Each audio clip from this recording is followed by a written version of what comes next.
What's up, geeks and gamers? It's Jeremy coming to you with another episode of the High Council. I'm joined here today, not by EVS. There's no EVS, everybody. I know, no EVS. EVS is not going to be able to make it tonight. But never fear, because there's 78 versions of Jeremy, and I'm going to try to bring as many to the table as I can. But also, we have the man, the myth, the legend from World Class Bullshitters. He's going to teach me how to get 1 million views on a video tonight. Jeff Hicks, how are you? I am well. Welcome back, everyone, to the High Council here tonight on Geeks and Gamers. It's an honor to be here, as always. And to the 78 other Jeremys, hello, welcome. It's good to have you. And my personal favorite might be Mirrored Jeremy. No, proper Jeremy. No, Jeremy. I like them all. But my favorite is Jeremy Prime. That's how I refer to you.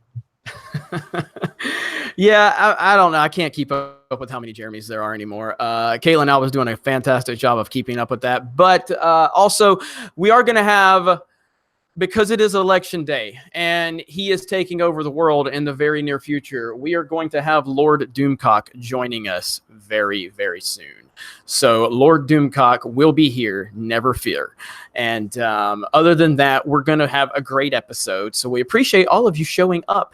And there's a little bit of Star Wars news to talk about, as always, because these people never stop doing crazy stuff. But before we get into that, Jeremy Osteen sees some super chats. And anytime there is some super chats, Jeremy Osteen definitely has to make an appearance. And I'm actually closing my eyes and wiggling my fingers, even though the camera's not on. I don't know why I have to do that under this. But the rookie critic says super chats are, and his probably mean cool. The rookie critic, I made a rap roast about Cecil. It's god awful because I'm white and I suck at rapping music, but it kind of rhymes sometimes, yo. Also recorded and posted my mom's reaction to The Last Jedi. She hates that crappy film too.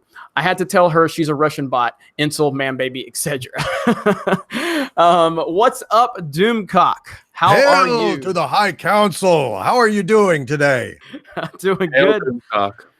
Well, you are. It's election day. We know that you are on the cusp of taking over the world, so we might as well bring you here on election day. That was wise. That was very wise of you. The hashtag vote Doomcock has been spreading like wildfire in the Sahara, which means not at all. But thank you for joining us on such late notice. You know, EVS couldn't make it. EVS is pretty much overworking himself and he needs a break. And we definitely want him to get a break. He's been going at it since I think 3 a.m. is what he said. So EVS, we hope you get some rest, buddy. We know you've been in the trenches with the ComicsGate situation, and it's been crazy lately. I mean, I can't even keep up with all the stuff that the EVS is involved with right now with ComicsGate. It's so much. So, but we're happy to have Lord Doomcock here. Hail Doomcock, and I'm sure there's gonna be a lot of Hail Doomcocks in the chat. So let me catch up on a few more super chats, and then we'll get right into some topics. So LSU fan Jeremy, greetings Alabama Jeremy, Muff Master Jeff, and Lord Pie Skyver. Hashtag Crimson Man Bad. Hashtag Muff Master. Hashtag Pie Destroyer. Proper's furry friend. This is a new thing going on. The furries that I'm not even aware of. And then Mirror Jeremy says, shout out to Jeff. So that's for you shouting out Mirror Jeremy. The Grand Inquisitor, all hail Lord Doomcock. Hail Doomcock.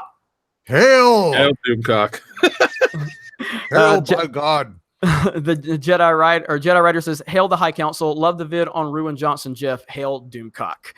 And John T. Net, thank you so much for the support. You are awesome. And says, sorry to bring it to this topic, but to everyone following the elections, please stay strong. God help the USA. Extremely worried for Texas.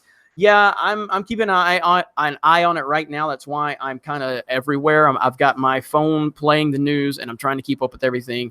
But we're here for the High Council, and that's the most important part. Pondimus Maximus, hail Doomcock. Oh, and hello, Jeremy and Jeff. That's how it should be right there. Doomcock should be, you show him the respect first.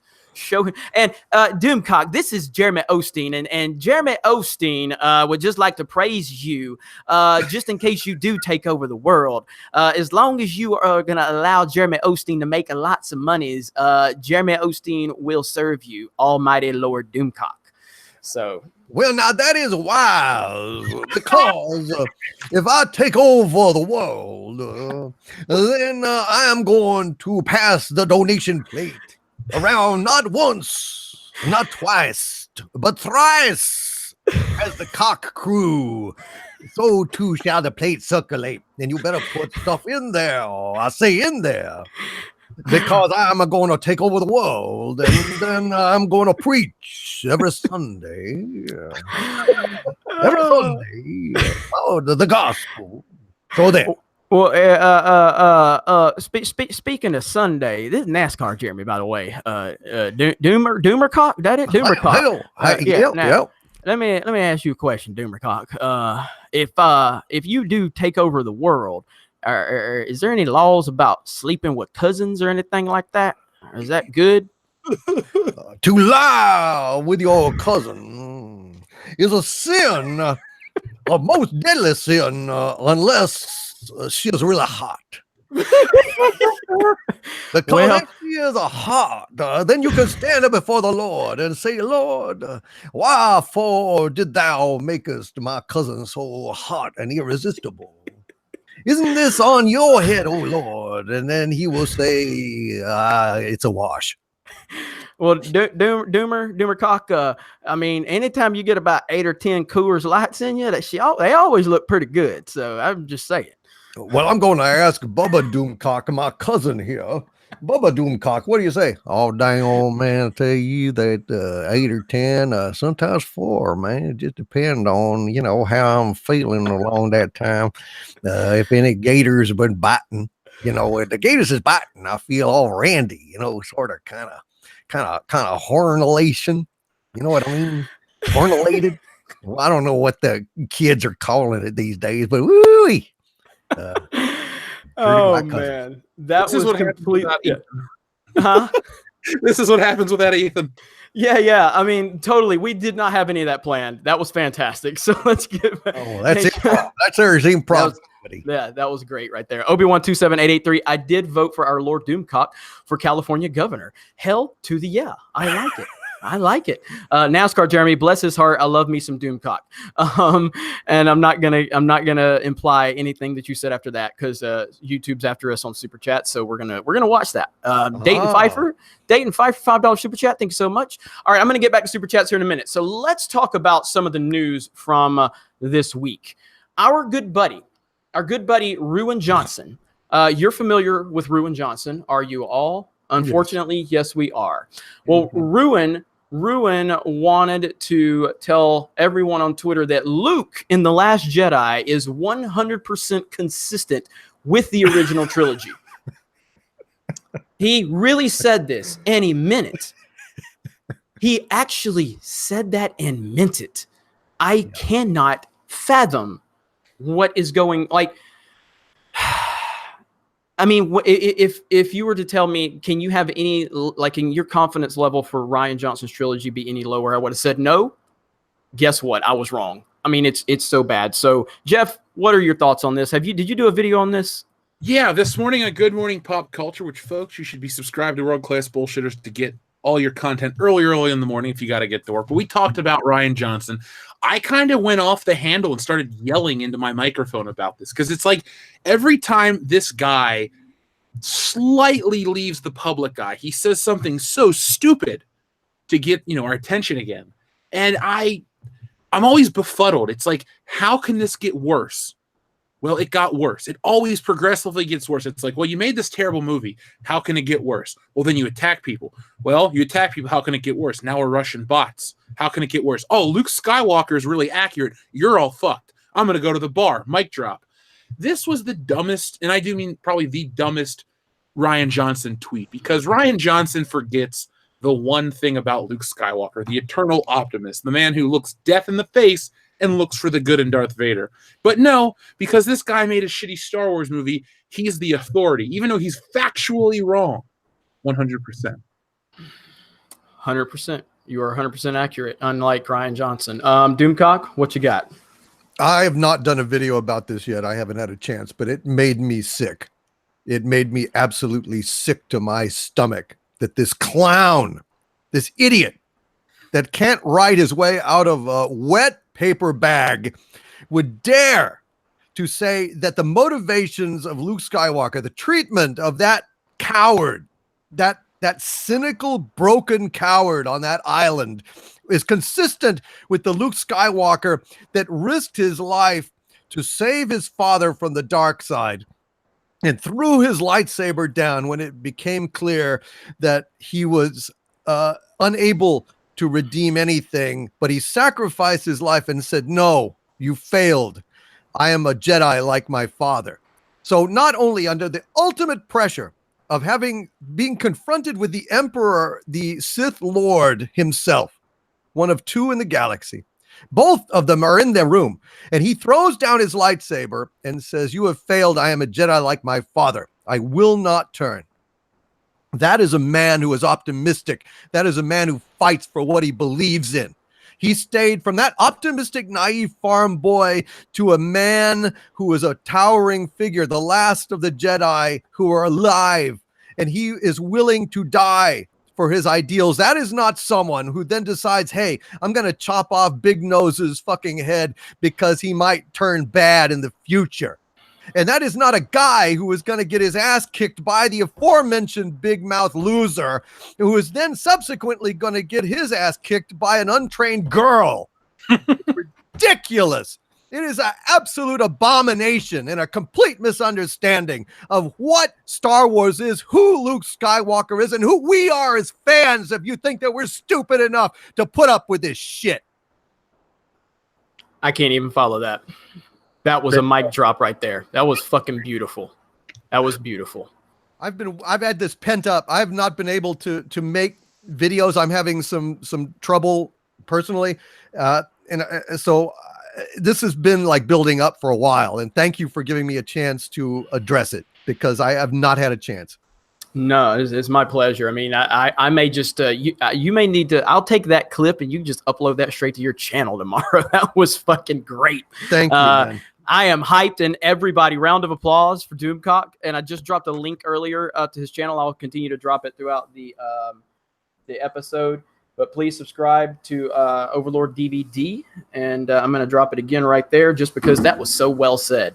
So, yeah, so, and it is. It's absolutely, it's ridiculous, and it's I don't know. Doomcock said it so good, I can't follow that. So I'm not even going to try.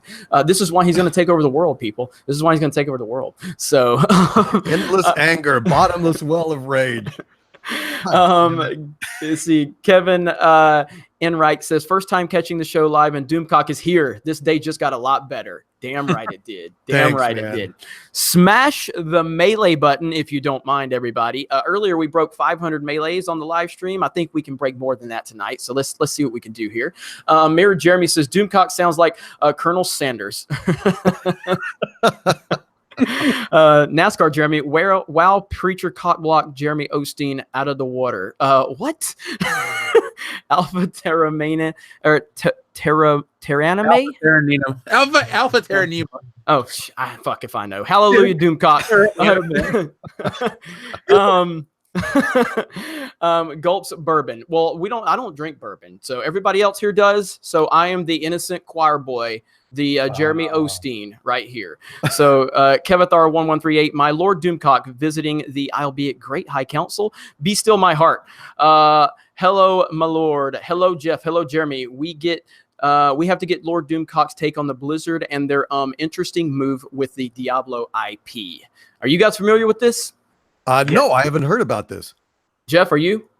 Yeah, a lot of people keep telling me on Good Morning Pop Culture to look into it. So I did. I heard up until the point where they announced, was it Diablo something, which was a reskin of a mobile game. But I don't know how apparently Diablo 4 has been leaked according to the quartering.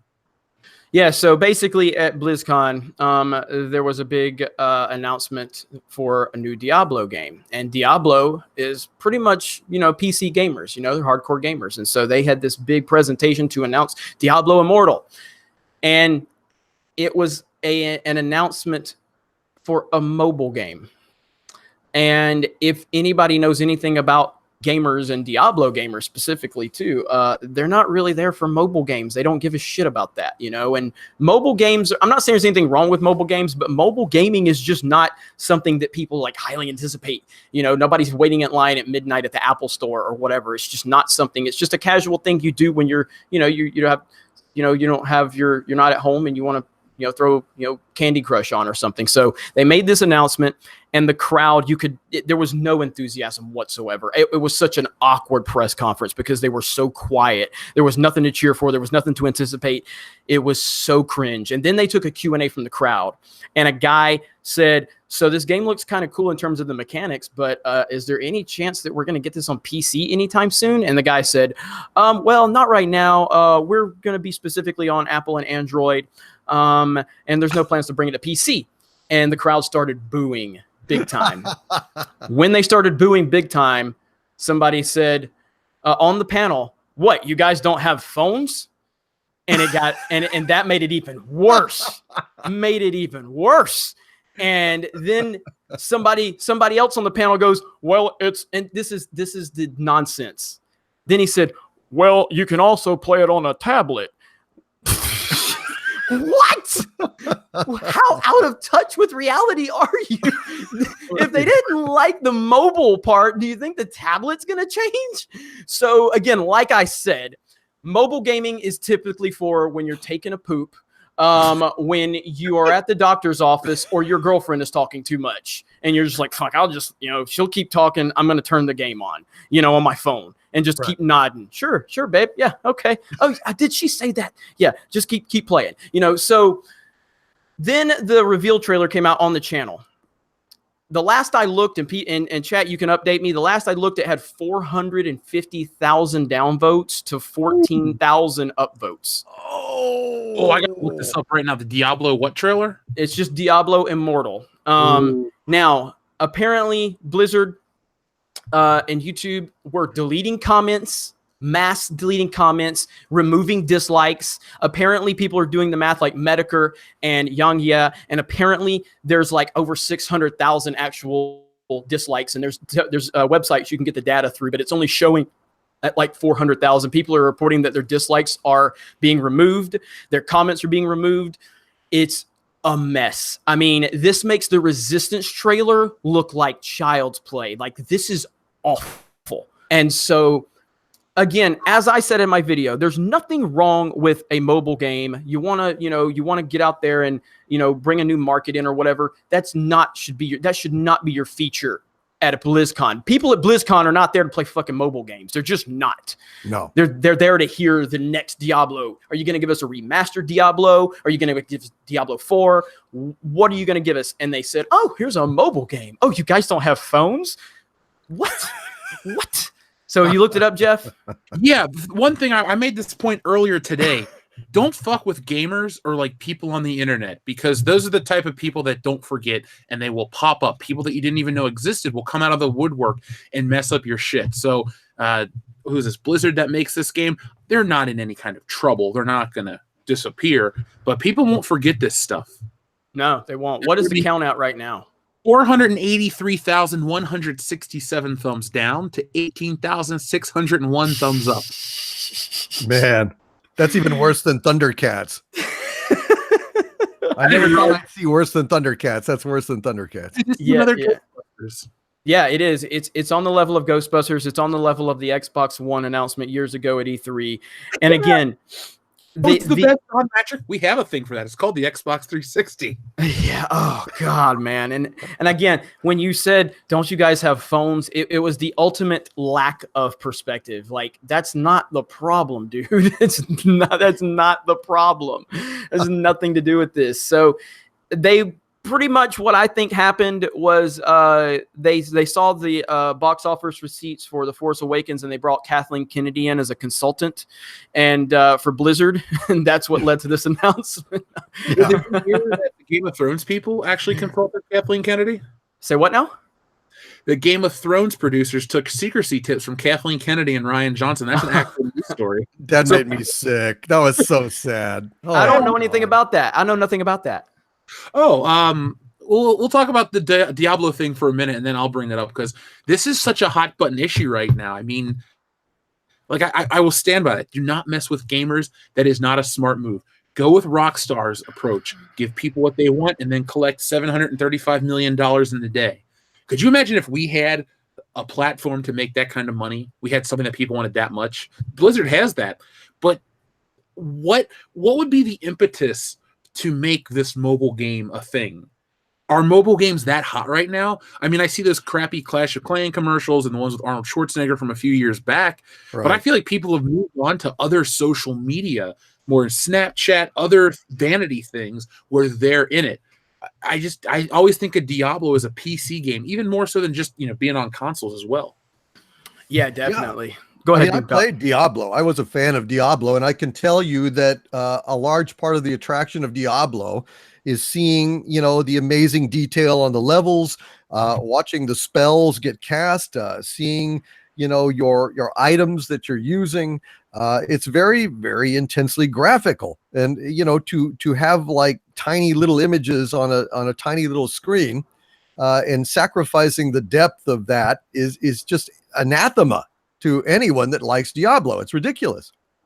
Yep, exactly. And like I said, it's not the matter of like, I get it. It's a business. You want to try to expand your business model. You want to try to bring a new demographic in. There's nothing wrong with developing a mobile game. But when that is your showcase to a crowd that is predominantly PC, that just shows that you don't understand your customer base at all. And that is the problem. I've even seen people blame it on Trump. Yes.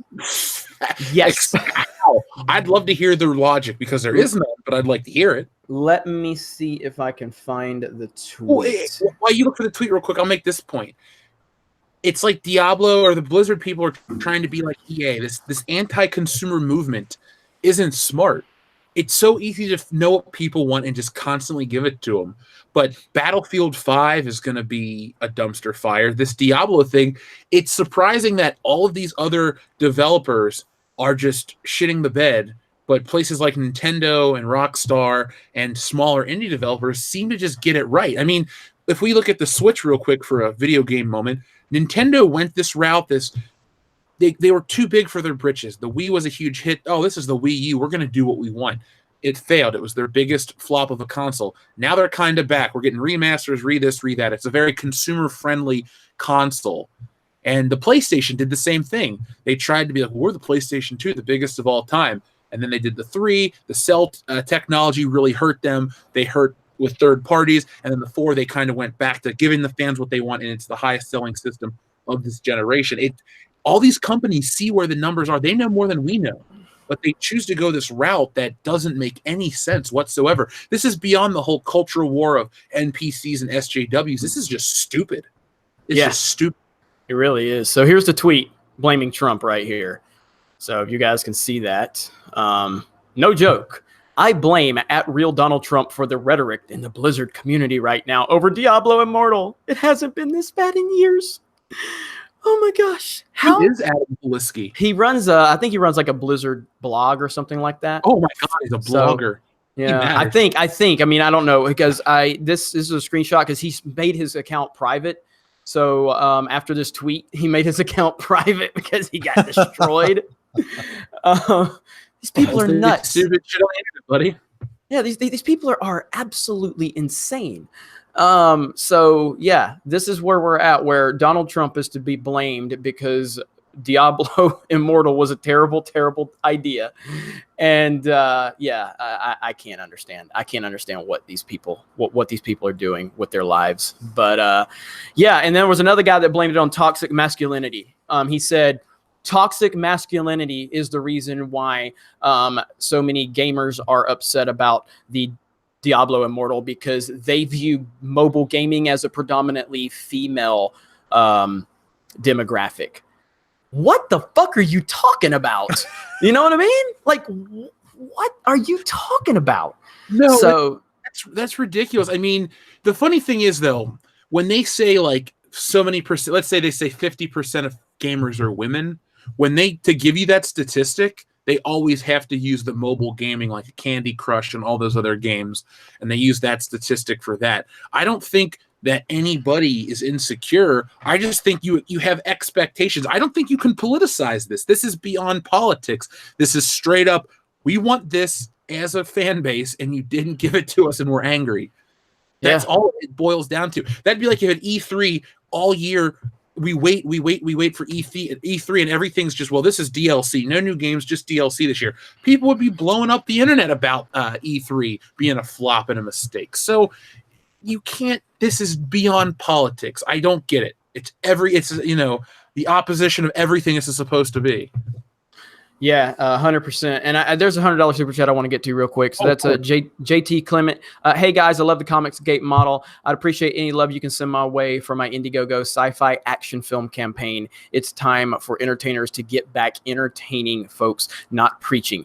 Tommy Gunn on DVD. I got you. Obviously Jeff, you're connected with the ComicsGate. And EVS is clearly connected, and so I will take a picture of that, a screenshot of that, and I'll tweet that out, man. And anything that we can do to help, we're all here. And I'll retweet it, because we had a guy this morning sending a super chat like, hey, could you help me promote my Indiegogo? I got like 4 days left, and I'm really close to hitting the goal. So the name escaped me. It's called like Black Forest or something. But I'm all about helping and supporting. Like, I picked up every ComicsGator's book that I could get. So I'm all about supporting these indie projects, because I'd rather spend my money on people like that than go out and buy Star Wars merchandise that gives back to Rian Johnson somehow on a back end deal. That guy, I would say he could go fuck himself, but I don't think he could fit his head up his ass. But he just doesn't get any of my money or any of my time. Actually, Rian Johnson could easily fuck himself. He's so small he could fuck one of his pores. Just pluck a hair and have at it, Johnson. He could do it. I hope he's nice tight fit.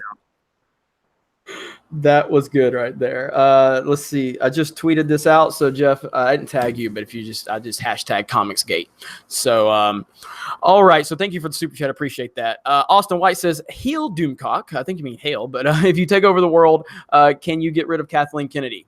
That should be priority number one for Doomcock. I think it is. What you got, Doom? Easy. That's easy. Sure. Rian Johnson, Jar Jar Abrams needs to go for sure. He ruins everything he touches, and he's looking now to get a mega deal. He's looking to get some kind of empire from what? From smoking ruins?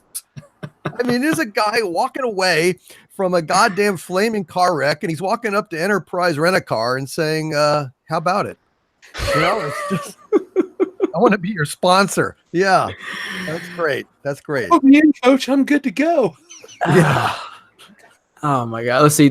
Jay says the Young Turks are being trolled all to hell right now. I guess they're live, so that's actually funny if they're getting trolled right now. If you guys can keep us posted in the chat. I mean, I won't read too much on it because I don't want to bring a lot of politics into it, but I'm trying to keep up with the results right now. Like the Florida race is absolutely insanely close. So Alpha Terranema says Jeff went off on the mic so hard you could almost hear Rian oinking in fear in the distance when you load up R2D2. I have been so fed up with this shit as of late. Like, I've always been trying to be like the cool, calm, relaxed guy that maybe take a couple of days to get my message out there, but it's really well formed. Now I'm just flying by the edge of my seat because I can't take it anymore. Like, what's that movie? Network? I'm mad as hell, and I'm not going to take it anymore. I'm not going to take it anymore. Nobody out there should have to take this shit. We're surrounded by stupid people, and the fucked up part is it's the stupid people that have the power to make the projects. Yeah. Yeah. Give it to somebody with some decency, somebody with a brain in their head. It all comes down to it. The box office determines everything. And so that's why with Solo, you saw that it had a definite impact on what Lucasfilm is going to be doing moving forward, but they still have an arrogance about them. They still don't fully understand what's going on. They still seem to think that they're doing everything right. They chalked that up to all the excuses that they wanted to chalk that up to. But when episode 9 does not, and episode's not, it's not making over $1 billion. It's just not. I do not think it's going to make over $1 billion. Do either one of you think episode 9 is going to make over $1 billion? No, I hope not. Yeah, I'm not seeing it at all. Now it could get close. I mean, I don't think it's going to do Solo numbers. I don't think it's going to do 800 or what is it? What Solo do? 390 million worldwide. Yeah.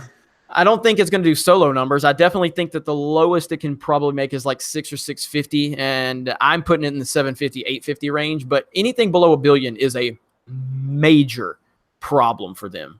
You go from 2 billion to 1.3, which is a major drop, and then you drop below 1 billion after being at 2 billion. That is awful. That's a wake-up call. Well, I'm generally calling for not a single penny given to any Lucasfilm project, period. I mean, that is my stance. That's what I'm calling for. Beyond a boycott of episode 9, I'm calling for a boycott of the entirety of Lucasfilm, their output, everything. Not a fucking penny to them. I don't purchase from people that insult me and call me a racist and a sexist and dismiss my legitimate complaints about their product as like toxic fanboy nonsense. Screw you then. Okay, then you won't have any of my toxic fanboy money. You're 100% right. I mean, like, everybody, I always get mentioned in the boycott thing, and I always respond to it. I've always said I'm not a boycotter. That's just not my thing. I don't tell anybody they can't do it. And whatever you want to do with your money's fine with you. Or if you want to call for boycott, I'm fine with it. Obviously, everybody's Doomcock's calling for the boycott. I'm like, and that's cool. I mean, Doomcock almost killed me when he found out that I liked JJ Star Trek. You know what I mean? But if we can survive that, we can survive anything. So you hear him cringing right now. If world domination happens, there's a good chance Jeremy won't be here. Jeremy will be there, but we're going to put him into a re-education camp and actually like make him sit there. And I'm going to tell him as it screens exactly why it's terrible. Can I still have Ohio? Yeah, sure. No problem. One thing I wanted to bring up too, and I'll get back to Super Chats here in a minute. Ivan Ortega. You all know Ivan Ortega. And Ivan released his full trailer for The Last Jedi re-edit. And it's getting a lot of traction. It's getting a lot of people like Jeremy Johns commented on the video. Tyrone Magnus did a reaction to it. Tyrone Magnus has like 1.4 million subs. So Ivan's trailer is getting a lot of traction. There's a lot of people talking about it. And finally, Ivan is getting noticed, for his amazing talent and work. And, I did a reaction to it too. And like I said, some people are just like, it's unfixable. And I'm not disagreeing with you, but what I'm saying is just, I think that's losing perspective of the fact that what it's showing is it showing that, first of all, Ivan's not a white male. He's Mexican. That goes against Lucasfilm's narrative, but just a young Mexican guy in his living room is going to make a better film than Rian Johnson. That's the point.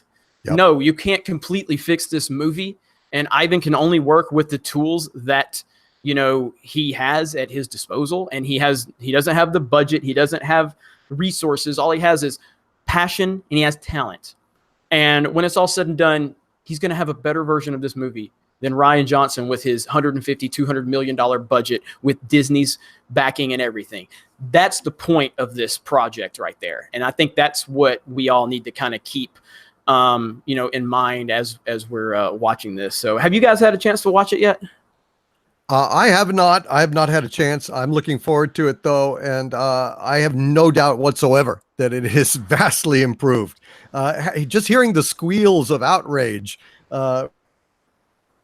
Ryan tells me that he's on the right track. Yeah, we had somebody say Geeks and Gamers community editor re-edits The Last Jedi and removed all of the diversity and the women.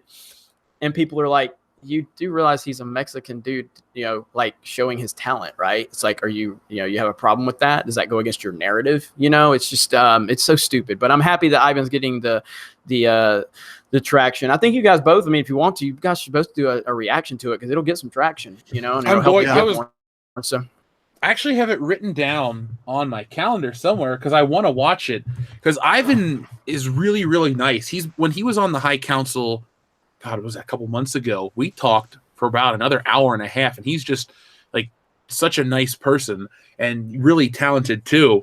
And I'm glad he's getting the traction. He definitely deserves it. There are a lot of talented people in the fandom menace, and it's nice that after months of being called all these terrible things, people are starting to get the reception they deserve. So I'm going to watch it and do a video, hopefully get that out in a couple days. I don't have the luxury of videos like you. I have to actually sit and do these weird edits and cuts, so it takes me forever. I'm going on camera soon. I'm just going to redo this office and just start filming shit. I'll sit in front of I just sit down and record and throw the intro and outro, that's it. Throw a few. That's how you come out with all those videos. Yes. Yes. Yeah. I'm going to have me a long time too, you guys. Yeah. I'm going to probably have 4 videos out tomorrow, and I haven't recorded any of them yet. So after the High Council, I will be recording I've got about 4 videos lined up, and so push them out there, get some traction on them, hopefully. So yeah, I don't have the time for that. I got to do comic book pages. That's more labor intensive. I got to get it done. So what's going on now, Doomcock? What have you had? Do you have anything planned? Anything big for the channel? Any videos coming out that you want to plug or anything like that? Well, I'm always working on my Patreon site and doing exclusive stuff for them. I've been working on something for a while. I don't want to say what it is, but it's very funny. For a change, it's a very just a straightforward comedy thing, kind of a weird comedy thing that I don't want to give it away too much, except it might have a certain guy on it that might make an appearance. That's all I'll say. That's really good. All right. NASCAR Jeremy says, Lordy me, sorry for the PP pick. Pray for me, Doomcock. No idea what you guys done. Party Almsavi. Beto is not a threat. He got effed by being exposed. Join the red wave. Save the W90. Doomcock's Sami. I don't even know what the hell you guys are talking about. My liege, all going very well. Hell, Doomcock crowd is in here, so I have no idea what you guys are talking about half the time. That's what happens when the Jeremy crowd goes over to hell. I don't even know what the hell that Jeremy crowd's talking about half the time. There's 80 of these people now. So we had 30 new Jeremys invented on a live stream the other night with myself and Ivan. There was 30. It was the craziest live stream we've ever done. And yes, that was an amazing Hank kill by Doomcock, Force user. It really was. Doomcock, you guys are always talking about my voice acting ability. I am nothing compared to the great Doomcock. So you guys need to check it out, Lord Doomcock. How many personalities do you have? I got a lot on my Halloween special on Halloween. I had a celebrity trick-or-treaters coming by. Shatner came by a bunch of times. Columbo came asking about Snicker bars. Is there nougat in that? And what the hell is nougat? And AC/DC came by. Governor Tarkin, he came by. So it was pretty fun, and just recently, I just did 4 hours before this a live stream. So I've been kind of busy. But I had a scene from Star Trek where had Jimmy Stewart talking to John Wayne. So it was John Wayne was Spock and Jimmy Stewart was Hark. So it was pretty weird. Well, Dayton Pfeiffer says, can Doomcock release Harvey into Disney's Star Wars universe now? Well, if it was a real universe, sure. I mean, we could, but it's fictional. And unfortunately, if he got into Star Wars, he'd be in our ass and it would be kiss that goodbye because we'd all be toast. So, I mean, if I ever get to the point where I'm convinced I'm not going to take over the world and, Jar Jar getting his mega deal, I'm letting Harvey out and that's it. So pray that day never comes. Yeah, and I haven't even looked into that story about JJ getting that mega deal. I saw it making the rounds, but I didn't look too far into it. So, I it's didn't just think a sign. Yeah, it's a sign that episode 9 is going to bomb. I mean, think about it. If this guy is savvy, and he's like the instincts of a rat. He like getting off a sinking ship. And if Jar Jar Abrams was convinced that episode 9 was going to be a blockbuster that's going to redeem the entire franchise and vindicate his name, he'd want to hold off on shopping for this deal until after that, because then his stock doubles. Nah, he's scurrying away. He's leaving a little slime trail on the deck. He's gone away from the sinking ship, and he's looking for some other deal, some other franchise somewhere to ruin. So that's a sign. That's interesting. That's interesting to that's an interesting point, because I didn't think about it from that perspective. But yeah, he's probably trying to cash in before episode 9 comes out. And I mean, it's look, episode 9 just, my God, man, I can't believe how much interest I'm lacking. It's so bad. Well, I think he'll be fine no matter what, because I think he's a shit creator.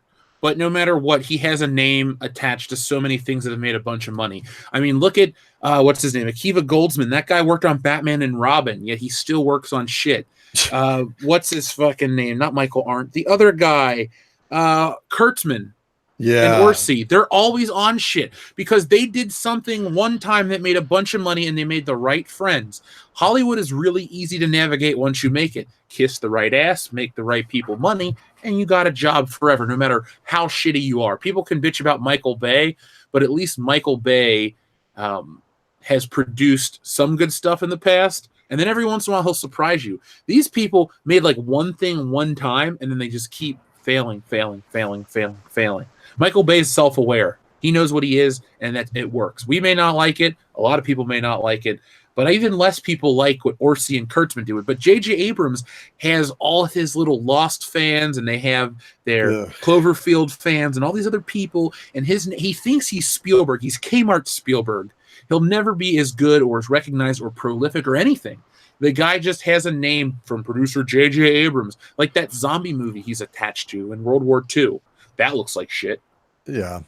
He'll be completely fine. He'll be fine. This movie will flop and he'll move on. And Disney, I think, understands Star Wars as that sinking ship. So maybe they're getting ready to cut ties. No more movies. We put it on a streaming service, low input costs. We have the toys will go back to the old collectors, and they'll just kind of let Star Wars live in the fans' heart, but they've done too much damage. Yeah, I can't disagree with anything you're saying as much as I want to. And, I like JJ, but I mean, there's nothing I can't fundamentally disagree with anything you're saying. So, and I think he knows episode 9 is a sinking ship. So I wish we had a fly on the wall to know what was happening inside of the store, the Lucasfilm story group right now. God almighty. Nice? It would be nice if they had a writer on there, Really, they don't. They've got like I think they had written 3 scripts, TV scripts between them, all of them. That's their output as writers. It's a joke. How do you have a story group when you don't have any damn writers on there? Ideology. Oh, you believe what I believe? You got a job. Jesus Christ. Yeah. Well, you know what? You could find writers that believe what you believe that actually can write too. I mean, is you had the guy Leland Shee and Paulo Hidalgo. You can look back. They were involved with Star Wars for a long time. They get it. They're the worst ones, not because they're the worst people, but they're the guys that actually understand what they're doing wrong, but due to corporate pressure or societal pressure or a fear for their job because they have to work, they've allowed it to go down the toilet.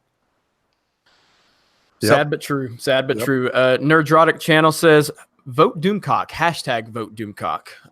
If we could get that going on Twitter, I think that would be good. That would be really good. So David Stevens says, Denny's and Roll Tide. Thank you so much. Yeah. Alpha Terra Nima says, or I read that one already. Tony Clark. Let's see. Flaccid Johnson dropped the mic, then went to his thinking place to write a trilogy, The Gay Bar. Mirror Jeremy, Doomcock with the CM Punk mic drop. That was a CM Punk level promo that Doomcock had. That was really good. If you want to make it a CM Punk level promo, you have to walk out and quit now and not tell anybody. Yeah. All right. Well, that's it. Yeah. Stands, and I'm out of here. I'm going out on a high note. Oh man. Let's see here. Where am I at? Jaeger Bomb.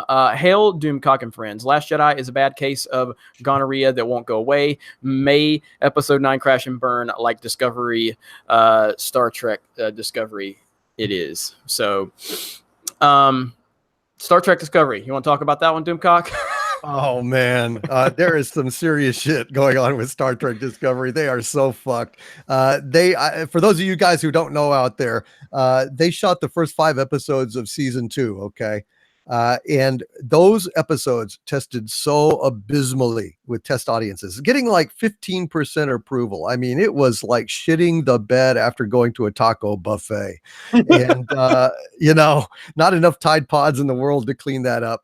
And so they had to reshoot all of those episodes, and it threw them vastly over budget. So far over budget that they concocted this silly ass scheme of trying to shoot these 4 short treks. I don't know if you guys know anything about that or seen them, but they were hoping to sell them internationally for like $30 million to try and cover this budget overage. Good luck. All they found out as they tried to sell the overseas rights was that nobody wanted them. Nobody wanted them at 30 million. Nobody wanted them at 25 or 20 or 15 or 10. Netflix still to this day, nobody in the UK is going to be able to watch these short treks because they wouldn't pay a dime for them. So they've lost, they're in the hole budgetarily. Les Moonves got hoist on his own Picard because of, Pound Me Too. He's gone. And he was the main champion for this garbage. So he's off the board. All of his loyalists subsequently are now off the board. They're losing money. They can't fund it. And people hate it around the world. I'd say that it's about ready to be canceled. Thank God. That's my prediction. Interesting. Yeah. You think it could get canceled here soon? Yeah, I do. They've shot half the season, so they're going to air that no matter what. But, I think that the board is out of patience with this shit. I mean, they see that it's just done nothing but damage. They have this other Picard series in the works. And I think that they're basically going to gracefully shift away from STD, never proclaiming it's canceled. It's just you never see it again. It's just, and then they're going to hope that this Picard thing will work. But it won't, because it's 25% different than Picard was on Next Generation because of the bad robot contract, because of Jar Jar Abrams fucking everything that he touches. So I think it's doomed. It's totally doomed. I'm praying to God that episode 9 will follow suit. Interesting. It's going to be some interesting developments as we move forward. World War I Flying A says EVS Soy Boy versus NPC Jeremy voice battle win. Well, not this week because EVS is not with us this week. But where are we at next week? Are we on your channel or EVS's channel? We're World Class Bullshitters next week. Okay, so we can see if we can work that out. You guys did get some some Doomcock versus Jeremy tonight, which was good. Jeremy Osteen versus who was that? Who was the preacher voice that you were pulling off there, Doomcock? Oh, that was Oral Doomcock. So you got that. Stone Cold Jeremy, swig of beer for Lord Doomcock. Roundhead Ruin isn't worth a stunner. I just need to walk into a room and that beta soy boy will just pass out from the presence of the testosterone. What? So, what? Good stuff. And I love that there's a Stone Cold Jeremy. I was ranting the other night on a live stream and that one happened. I don't know when. So you got to do the voice to go with it and nod your head like Stone Cold. Oh, you mean like shake my head like back and forth? I'll work on that for the next live stream. Can I have a beer? What? Another beer? What? Shot of tequila? What? Another shot? What? The whole bottle? What? The older I get, the more I love Stone Cold Steve Austin. I didn't like him when he wrestled, but now I like him more. He's the best. Immortal Coil says Diablo, not immortal. Yeah, exactly. Darth Tiberius says hail the High Council and Doomcock. Impernator. Doomcock, I hear you. Watch The Expanse. Is this true? I'm a huge fan. Bobby Draper is my nerd crush. You love The Expanse, don't you? Oh yeah, it's a great show. I can't recommend it highly enough, guys. It seriously is the real deal. Great scripts, intelligent plots, great acting, and you know what, it's the perfect rebuttal to anybody that says that our fandom is toxic or racist or sexist, because that's the most diverse cast on television and they make zero big deal about it. There's no virtue signaling, nothing. They just are telling a great story, like Ripley and Alien and Linda Hamilton and in Sarah Connor in Terminator. These are just great characters, and you don't even see race. You don't even think about it. It's just there, no big deal. Where can you watch this at? Actually, Amazon has picked it up. It's on all 3 seasons now are on Amazon Prime, and moving forward, it's all going to be on Amazon Prime. Do you guys are y'all on Amazon Prime? Yep. I mean, I have Amazon Prime, but I don't watch anything on it. I'm not saying I don't want to. I just, but I mean, I have the ability. So, dude, check it out. If any of you want to get on to The Expanse, I did a video kind of as a primer, because it starts out, it's kind of a hard ramping up for the first 2 episodes, because there's a big political, a lot of complex political situations between Earth, Mars, and the Belt. Essentially 3 different groups of people that have colonized the solar system, and they're all at odds. So knowing what side wants what and what's going on, it's kind of like Game of Thrones in that way. Really outside. It's like Star Trek Discovery wanted to be Game of Thrones, and they thought Game of Thrones was just ugly people doing stupid, violent shit and flashing gnarly Klingon tits. Like that's going to be Game of Thrones. No, Game of Thrones is a complex, geopolitical struggle for power, and that's what this is in the solar system. So, guys, watch The Expanse. Seriously, I'm sold. Have you seen it, Jeff? I haven't. I listened to Doomcock's videos. I've heard him talk about it, but I'm guilty of watching King of the Hill on Hulu for hours and hours at a time. So I'm watching exploits of Hank Hill to check out The Expanse. This is Mr. Big. I tell you what. That's one of my favorite episodes. Take it to the bus stop and. Oh, Dale, president of the Gun Club. My God, that is a fantastic show. Comrade Commodore, thank you for the $100 super chat, and also shout out to you, Sensei Mike. Jeremy, I'm a man of my word with your $100 super chat. You didn't have to do that, but I know earlier you were wanting to send it, so thank you. So smash the melee button for everybody, because Sensei Mike is a man of his word. And Comrade Commodore, thank you for the super chat. So Comrade Commodore brought this up yesterday on my live stream. He got a really good answer out of me. I uploaded my video to my answer because it really sort of made me think. So I'm going to let you guys give your thoughts. So he says, brought this up to Jeremy yesterday. How do you two feel about your interest in Star Wars after The Last Jedi? I used to watch all the movies back to back, 1 to 3 times a year. Tried watching Empire and couldn't even finish because I knew how Luke's story ends in The Last Jedi. So when I answered this question, I said, I honestly don't watch Star Wars that much anymore. Like I used to throw Star Wars on in the background, just if I was busy or something, just to have Star Wars on in the background. I don't have that same level of passion. I want to, and I'm still passionate about Star Wars, but I don't have that same level to where I just want to watch it over and over again because something special I feel was taken away. So what do you guys think? Doomcock, you go first. I think that my enthusiasm for Star Wars has diminished severely. It was very telling, not this Christmas, but I think last Christmas I was in a theater and it was around Christmas time and they had the little projected screens, ads up there before the movie. And they brought up a concert of Star Wars music and it had a C-3PO and R2-D2. And I actually caught myself rolling my eyes in disgust reflexively.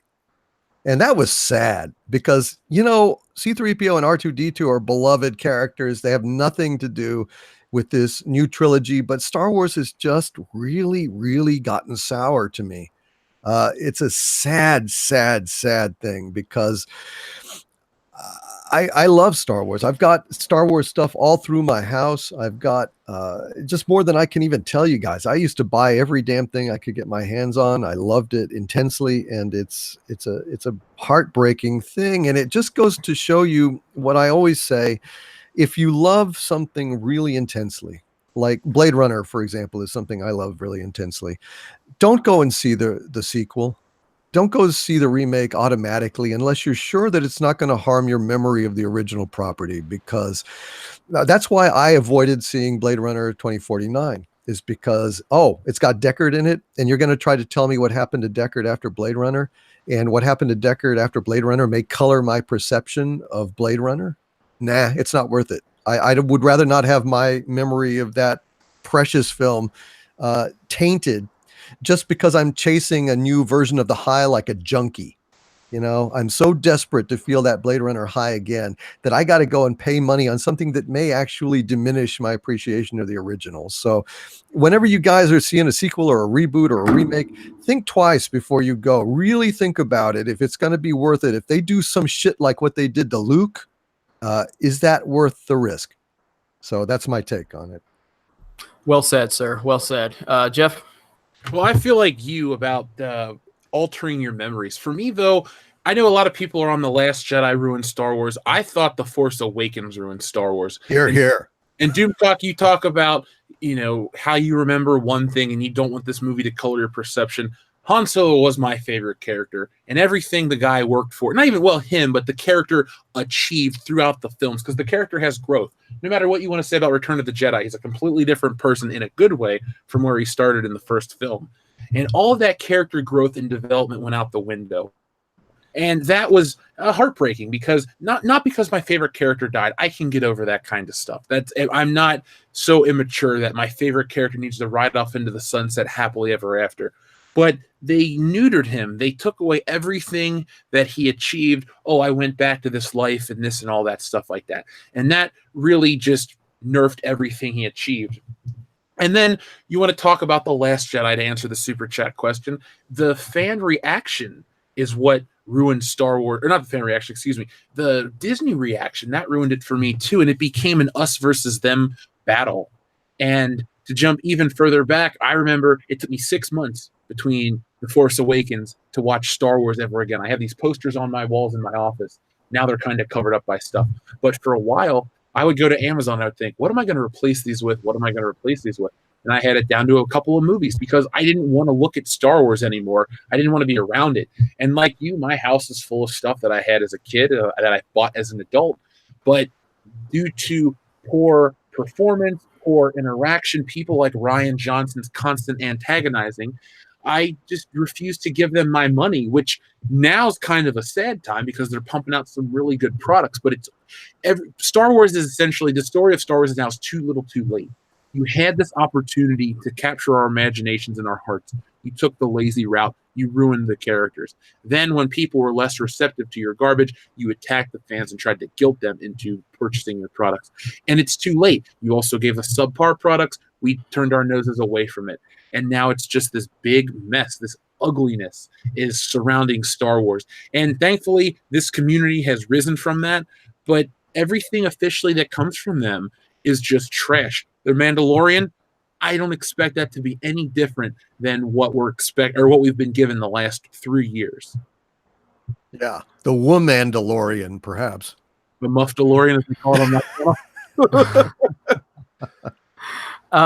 Yeah, and I think you both said it really perfectly. And to Jeff's point, my biggest problem has been the response to The Last Jedi. It really has. The response in terms of how Disney's handled it. It's been all time. It's been an all-time bad, way of handling adversity and making a bad movie, making a bad decision. And they just have it's unbelievable. I can't believe that a company like Disney has allowed this to happen, but they have.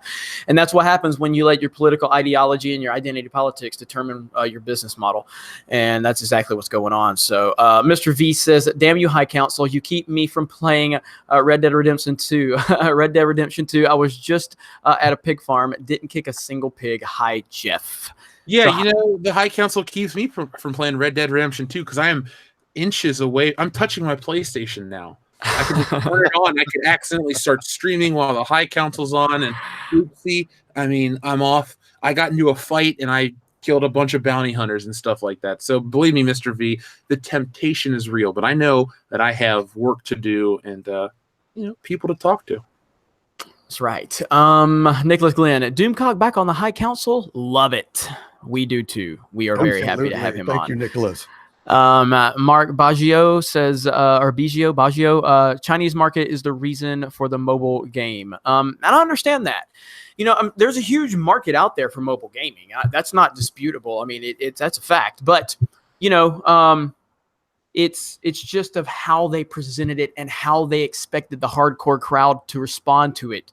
That's the problem, and that's what I continue to repeat in my videos. Nothing wrong with mobile games, but you got to understand your audience, and they clearly don't. And so that's the big problem. Well, real quick, let's talk about the Chinese audience for a moment, because remember, 5 years ago, everything was for the Chinese audience. Iron Man 3, Transformers 4, all these big blockbusters were trying to gear up for this incoming Chinese audience. The Chinese box office was what Hollywood was going after. They couldn't get any more stuff here in America or in the Western world, so they moved into China.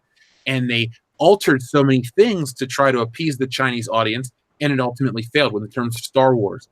I think this is another mistake. I know it looks great. You have this untapped audience. Oh, man, the Chinese market's going to be this, that, and the other thing. But we've seen that China is a capable country that produces their own stuff. I don't think they're going to jump to this. There are other games. There are other properties that can do this. I don't think Diablo is the right thing to do it. Yeah, True. I don't think so either. I mean, I just, like I said, anyone that likes Diablo is not going to like this. It's just not what Diablo is. No, it's true. All right. Where are we at? I'm looking. Nicholas Glenn, Jeff and Jeremy, when will you guys be on Doomcock's channel? Very soon. I owe Doomcock a live stream, but I've got something else to talk to Doomcock about after the show. So we may have to work something out in the very near future. What about you, Jeff? It's funny. Doomcock reached out to me. Was it yesterday? Yeah. 2 days ago. He's going to be on World Class Bullshitters this Thursday night. He's like, hey, we need to live stream together. And I said, what night are you free? He said Thursday. So he's going to be on the podcast. Doomcock, you're not just an official or an honorary bullshitter. You'll be an official bullshitter. I can't speak. An official bullshitter for Thursday night. And anytime you need me on your channel, I am there for you, man. Thanks, man. I appreciate that. It'd be great to get us all together on my channel. That'd be cool, man. I'd really enjoy that. Yeah, man. We'll talk about it after the show. Thanks. So, all right. In NPC Caps, that's a parody account for for EVS. Kathleen Kennedy woman bad, Frogman good. I think we all can agree with that. So yeah. Mark Baggio says gaming has made me toxic. That's made us all. We're all toxic. It's all from male toxicity. So such a stupid thing for people to say. Red Dead Redemption has brought out a really dark side of me that I didn't know was there. I want to play it so bad. You can like destroy a corpse, and like in other video games, a body falls over dead. You shoot it just stays there. In this game, you can blow it apart. Wow. And I think I'm not even like into like desecrating a corpse. It's that no game has allowed you to do that before. So it's like, oh man, this guy did me wrong. Oh no, he doesn't have a head anymore. And then you can carry his headless corpse and it just arterial sprays onto your back. It's so realistic. I fought a bear, all kinds of crazy shit. And the only messed up part is I'll try to do good stuff. Like this lady had a horse fall on her, and I tried to take her and back to town and do nice stuff for her. And this drunk hillbilly ran in front of my horse, got killed, and I lost all my mission points. So I then I went on a rampage. So yes, gaming does make me terribly angry. Well, at the end of Red Dead Redemption, the first one, when the I don't know if I don't want to spoil it. It's been out for a 7-year-old game, man. These people have had a chance to play. Well, when they killed my character, they killed John Marston at the end. There's not a goddamn thing you can do about it. And it's your kid you play the last chapter of the game with you as your kid. I was so goddamn angry. I went looking for those FBI agents, and I couldn't find them. They're in the building, but you can't get them. I was so mad. And so I went on like a rampage and just like just slaughtering as many people as I could. out of rage that they had put me through this. I mean, that was a horrible, horrible ending. It really pissed me off. So yeah, I understand that about bringing out the worst in you. All right. Swinging Cod says Jeremy election update. DeSantis and Scott win. So Florida is red. Doomcock, could you tell us about Axanar drama? Seen a little, but not much. Jeff, stay cool, pony boy. All right. What's up with this drama? Did I say that right? Axanar? Yeah, Axanar. It was a fan production that CBS shut down. Basically, it was a Star Trek that fans wanted to see, and because they only want to make Star Trek that fans don't want to see. So they killed it, and fans have been angry about it ever since. Now they're still trying to develop it. I don't understand the rationale. I don't understand how I mean, they raised like $1 million from fans to do it. And I think that's why CBS shut them down, maybe. But they've just recently completed the bridge, the Axanar Bridge. It looks beautiful. It looks way better than what is on Star Trek Discovery. Surprise, surprise. So they're continuing on, and I don't know what the end game is, but I support Axanar and the fans of Axanar entirely. It's just a goddamn shame that the only ones who are making Star Trek anymore that's decent and watchable are fans, like Star Trek Continues. I don't know if you guys have seen that, but boy, that's great. Well, I haven't. But yeah, thanks for the update on that. You So bet.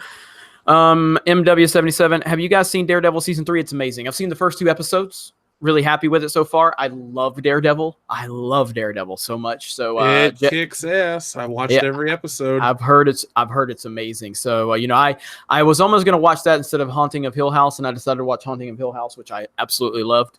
But all across the board, people are saying Daredevil season 3 is phenomenal. Have you seen it, Doomcock? I've not seen season 3. No, I've seen the first 2, and I like it a lot. I like Daredevil, so I'm looking forward to it. Yeah, definitely. So, the Comrade, ending, I was say I cheered at the end. Like, really, something happened. I was like, yeah, just something he says, not even something he does, just something that is said. I was like, yeah. So I was really, really impressed by the show. Now, Daredevil's my second favorite Marvel character, and Mark Waid. We don't really say his name anymore. He kind of is the character, but the classic Daredevil, the good shit is all there. And they're not afraid to make him religious. They're not afraid to go there.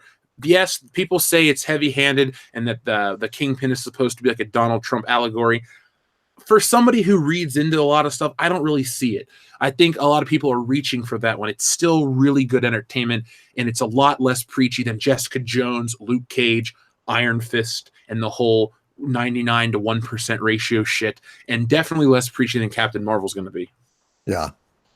Okay. Well, now you guys got me excited, so I'm going to make that one of my top priorities now. So, Comrade Commodore, thank you for the super chat. Wolfman Jack, if Captain Marvel is as bad as we fear, SJW politics-wise, this does make me fearful for Infinity War 2 since the first one was so good. I'd hate to see Infinity War 2 get the Last Jedi treatment. Wolfman, I think you are speaking what everybody is thinking. I loved Infinity War. After I watched Infinity War a second time, I loved it even more. Mm-hmm. I think Infinity War is an all-timer. I think it's incredible. And before Infinity War, I was getting a little Marvel fatigue myself. I mean, I've enjoyed a lot of the Marvel movies. I love the Guardians movies and everything. But I was starting to just get a little tired of it. I didn't like Ragnarok. I didn't really like Homecoming.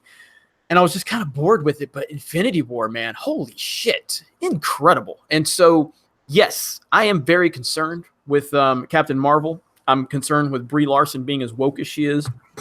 I didn't like the marketing for Captain Marvel. So you're definitely speaking for a lot of people. Did you see what came out today? No. Well, real quick, I'll jump off your point. I'm with you on Infinity War. I'm a lifetime Marvel fan. I love it so much, I stopped reading their books because of this SJW crap. Before there was even a diversity in comics channel, I had stopped. I put the kibosh on Marvel books. And Infinity War, dude, when I talked to Dion, we looked at each other like, that is the movie that we had been waiting for. We had been friends for 10 years since Iron Man came out, and that movie just kind of just blew off I can't even say it right now. It was awesome. I loved it. Every minute, every time I watch it, all the subsequent viewings, I'm entertained. Love the ending. It got you hooked. What a great twist. What's next? I don't think this film can suffer Last Jedi. I think what will happen is if Brie Larson's Captain Marvel is dog shit, it'll suffer more of like a Solo thing, where this movie it won't fail. There's no way Infinity War Chapter 2 flops, but I will say that I think that it will make less money if Captain Marvel's marketing, and that what I mean by that is not just the shit that was out today, but I mean if Disney actively goes out of their way to make that her a hero thing a statement and a message and what they hang their hat on over the next couple months. The only thing that really, really hurts them is if they take that route, they have about 60 days between the two movies coming out, and that's not smart because we're talking about The Last Jedi, and the wound is almost a year old, but it's still fresh. Fuck with the MCU, which hasn't been messed with. Like you said, some movies are lesser, like Thor Ragnarok and Dark World and stuff like that. But you do that to the most popular film franchise almost ever within 10 years, and you're going to have a lot of angry people who won't go back, and then it's just going to become more of a political shitstorm. Oh, you're sexist if you don't support Captain Marvel. Well, what if I don't support it because it's full of bad jokes and stupidity? Well, you're still sexist. You know what I'm saying? That's going to happen, and it's going to be really gross. Doomcock? Yeah, I agree. I can't. I think you said it very well, and I can't disagree with the thing you said. So yeah, 100%. Well, to jump off of today on Good Morning Pop Culture, I covered, there's a picture of Captain Marvel. Brie Larson posted this image that says, it's her, and it says rock the vote all around her. And I did see that. Yeah, I saw that yesterday. I thought rock the vote, dude, that is so dated. So I decided to do a little history lesson for the listeners this morning. And basically rock the vote is a very progressive leaning campaign. And now the reason I got mad at this is not because of Brie Larson's politics. You can have your own personal politics. But when they use Captain Marvel, which is what they want to be the next face of that brand, basically that's Disney and Marvel buying into one political side. And I think as a company, as a studio, as a brand, something that's so big and worldwide, you want to stay away from that and just kind of push out those things. You can feel one way or the other way, but if you lean too heavily in one direction, you're going to hurt your box office, and you're going to turn off the Chinese market too, because they don't buy into this shit. They have a word for it. They don't like this SJW crap. It's called like Baizhou or Baizu or something. Yeah. And it was the stupid left or something they call it, American left. They have, the rest of the world doesn't buy into this shit. And Marvel will kill themselves off because they have 1,000,001 ideas for these movies. If they double down on this Captain Marvel bullshit right now, they will kill themselves in the future. 100% agree. 100% agree. So that's a good super. You got anything to add, Duke? No, I just think that she is not. That trailer did not fill me with confidence in terms of the Captain Marvel standalone movie, and I just think strategically it's a complete and total blunder to expect that we are going to be thrilled at having a character we've never seen before come and save the Marvel universe in Infinity War 2. It's just not a great idea. It's like Deus Ex Machina, where they end the play with God coming down and fixing everything. So here we got this person from left field that we've never seen before comes in and trumps everyone else in the whole Marvel universe that worked to defeat Thanos. It's ridiculous, and they better handle it really, really carefully, or it is going to cause a shitstorm of rage. That's my take. Before we switch topics, Jeremy and Doomcock, since we usually only talk about Star Wars or channel stuff, who do you think should be the one to defeat Thanos? Same question to you, Doomcock. Oh, God. Well, frankly, I don't know that anyone has any business defeating. I mean, here's the problem, guys. Doctor Strange should have defeated him easily. All you have to do is cast a teleportation spell and put Thanos in the heart of a black hole, and the crushing gravity, he'd never be able to even move, much less cast any kind of power or spell. In fact, time is pretty much suspended at the heart of a black hole. So even if he had the thought of I'm going to go ahead and change reality, it'd probably be millions of years to never before it would actually have any kind of effect at all, if he wasn't just immediately crushed into goo. Or he could have opened a portal around his fist and then closed it, just cutting off his entire arm. There's just a lot of things that they could have done, and that was my objection to the first movie, is just the lack of imagination of shit that they tried. So as far as a superhero goes, it really should have been Doctor Strange. That's my opinion. God Emperor Trump is the only person that can outside of, and it's not Marvel, but Dr. Manhattan. Oh, would be well, great. yeah. But yeah, that would that's be DC, amazing. So yeah. hey, Disney can buy the rights right now and go ahead and scrap this plan, because we know what they're going to do. We know it's going to be Captain Marvel, and we can if they can red pill themselves, go ahead and buy DC and then bring Dr. Manhattan into it. And you've cured your problems. And you're going Should have to buy all of Warner Brothers. Yep. The Molecule Man too. Actually, he's a minor villain in the Fantastic Four, but he had the power to completely change any kind of organic substance into anything else. So the Molecule Man had an inherent inability to but it was later revealed that that was only a psychological block, because he just couldn't bring himself to fuck with people, with organic life forms. So he would change inanimate objects and stuff. But he could easily turn Thanos's arm and the Infinity Gauntlet into, say, chalk, or powder, pollen, whatever, bees. He could do it. Molecule Man. Do you guys? Jeremy, Superman and Dr. Manhattan are about to fight, or are currently fighting in the comics. So I'm a little behind, but I do want to check that story out. I didn't know that, so I'll have to. I can't wait to check that out. Then, yeah, I wasn't even aware of that. Yeah, the story started, a year ago or something. It's called what is it? Basically, Batman finds Rorschach's pin, but they did they changed it. They made Rorschach a black dude now, so. Oh, come Yeah, that on. was the twist. You get the first issue, and he takes off his mask, and he's a black dude, and you're just like, this really lessens the effect, because it's not. I know Rorschach dies in Watchmen, but couldn't they have done something more interesting and had it be Walter Kovacs underneath the mask and go, wait, I thought he died, and then you're kind of like, oh man, I got to read more. When I saw that, I was just like, oh, come on. Well, that's ridiculous. Diversity is our strength. Dr. Manhattan wins, period. It's just dumb.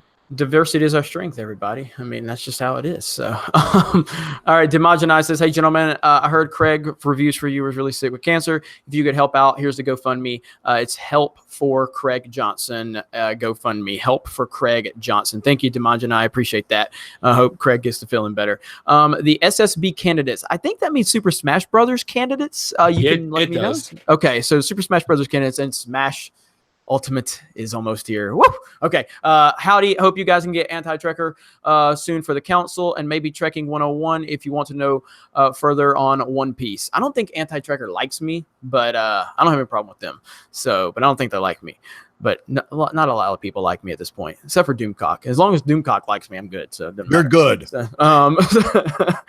Ted White, hail Doomcock. Puerto Rican Jeremy, love.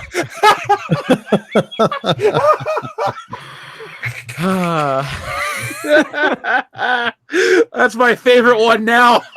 Oh no! And the thing that's so funny about it is, so it's Puerto Rican Jeremy, love Doomcock. Where's Popeye 5XL? But he also ends it with Papa.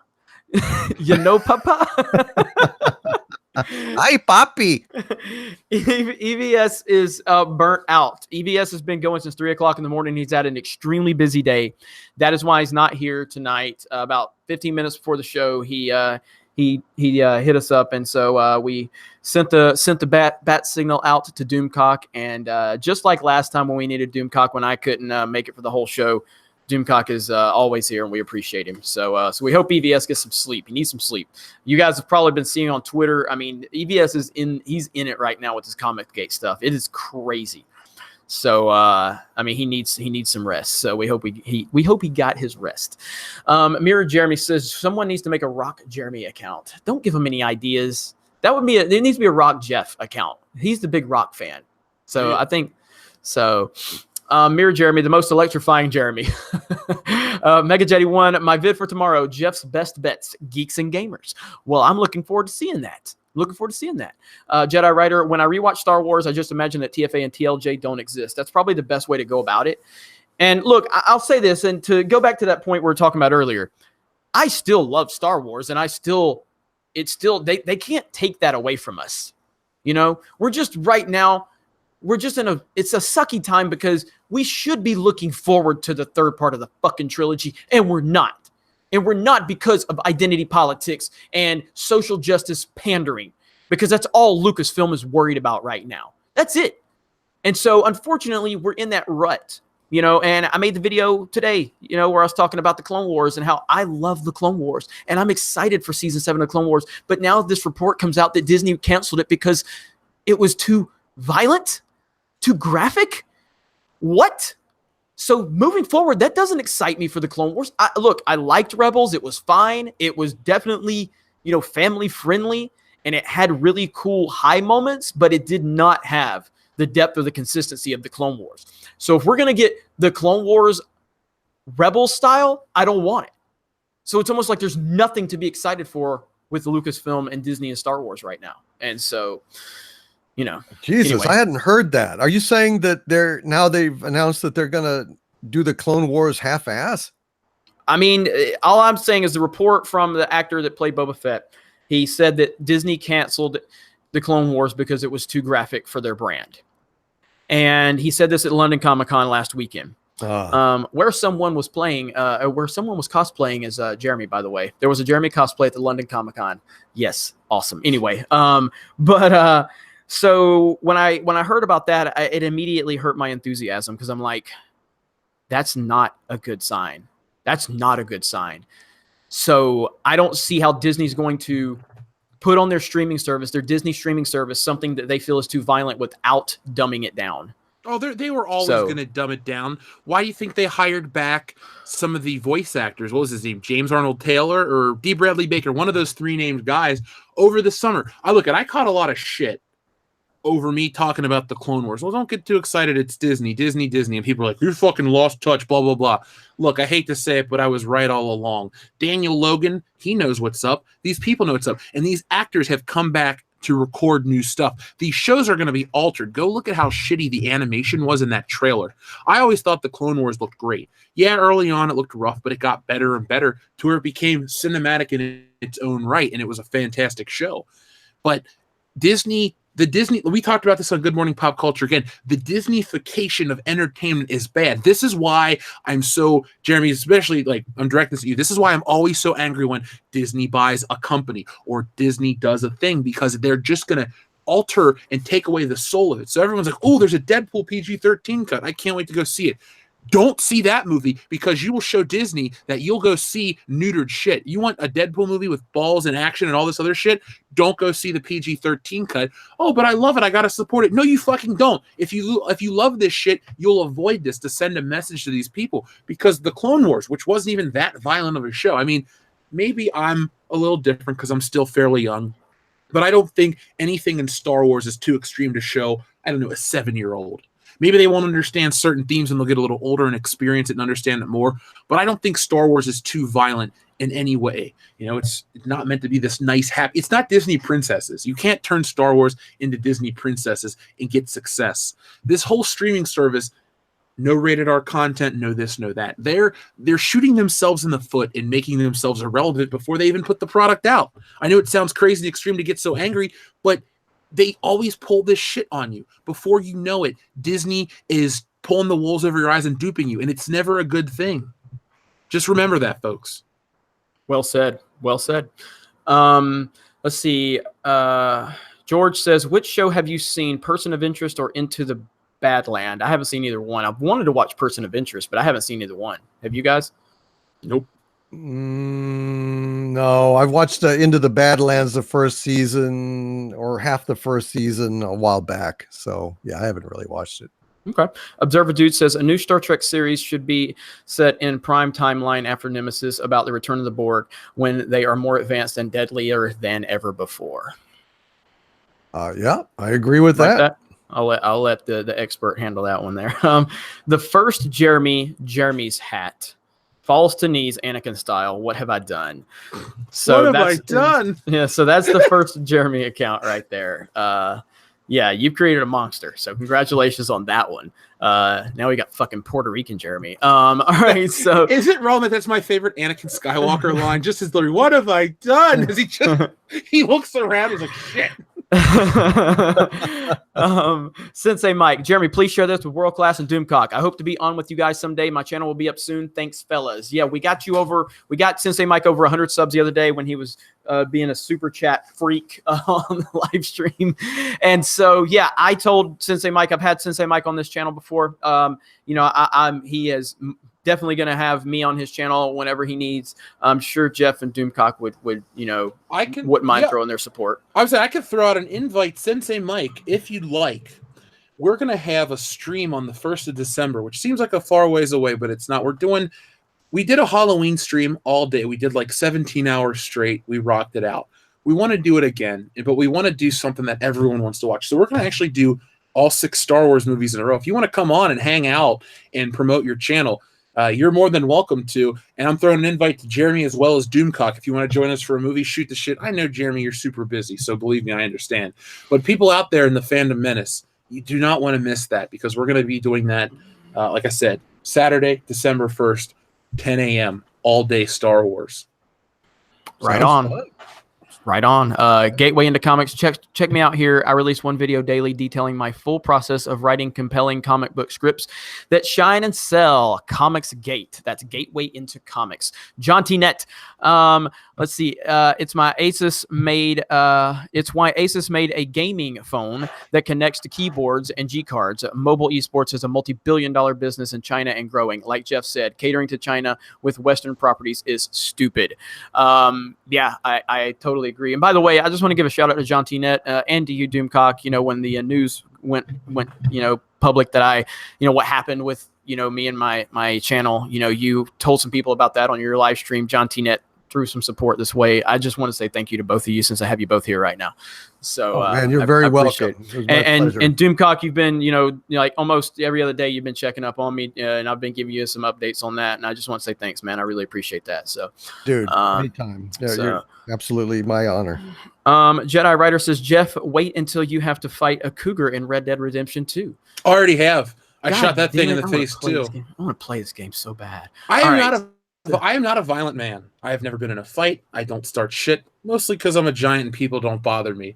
But put me in Grand Theft Auto, and I'm insane. I will take on the FBI in that video game. I have no morals when I play digital characters. I am the worst human being possible, but I'm having a great time.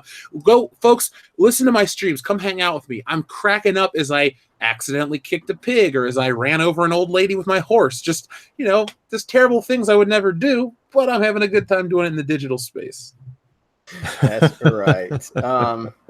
All right, I gotta find your channel link again, Doomcock, and I'll throw it in the chat. But oh man, all right. You. So yeah, I've been meaning to do that more often. And so let's see. Brandon says Rian Johnson focused on what could hurt Luke that kept him away, rather than what could keep Luke to be fighting for the greater good that's kept him from the fight.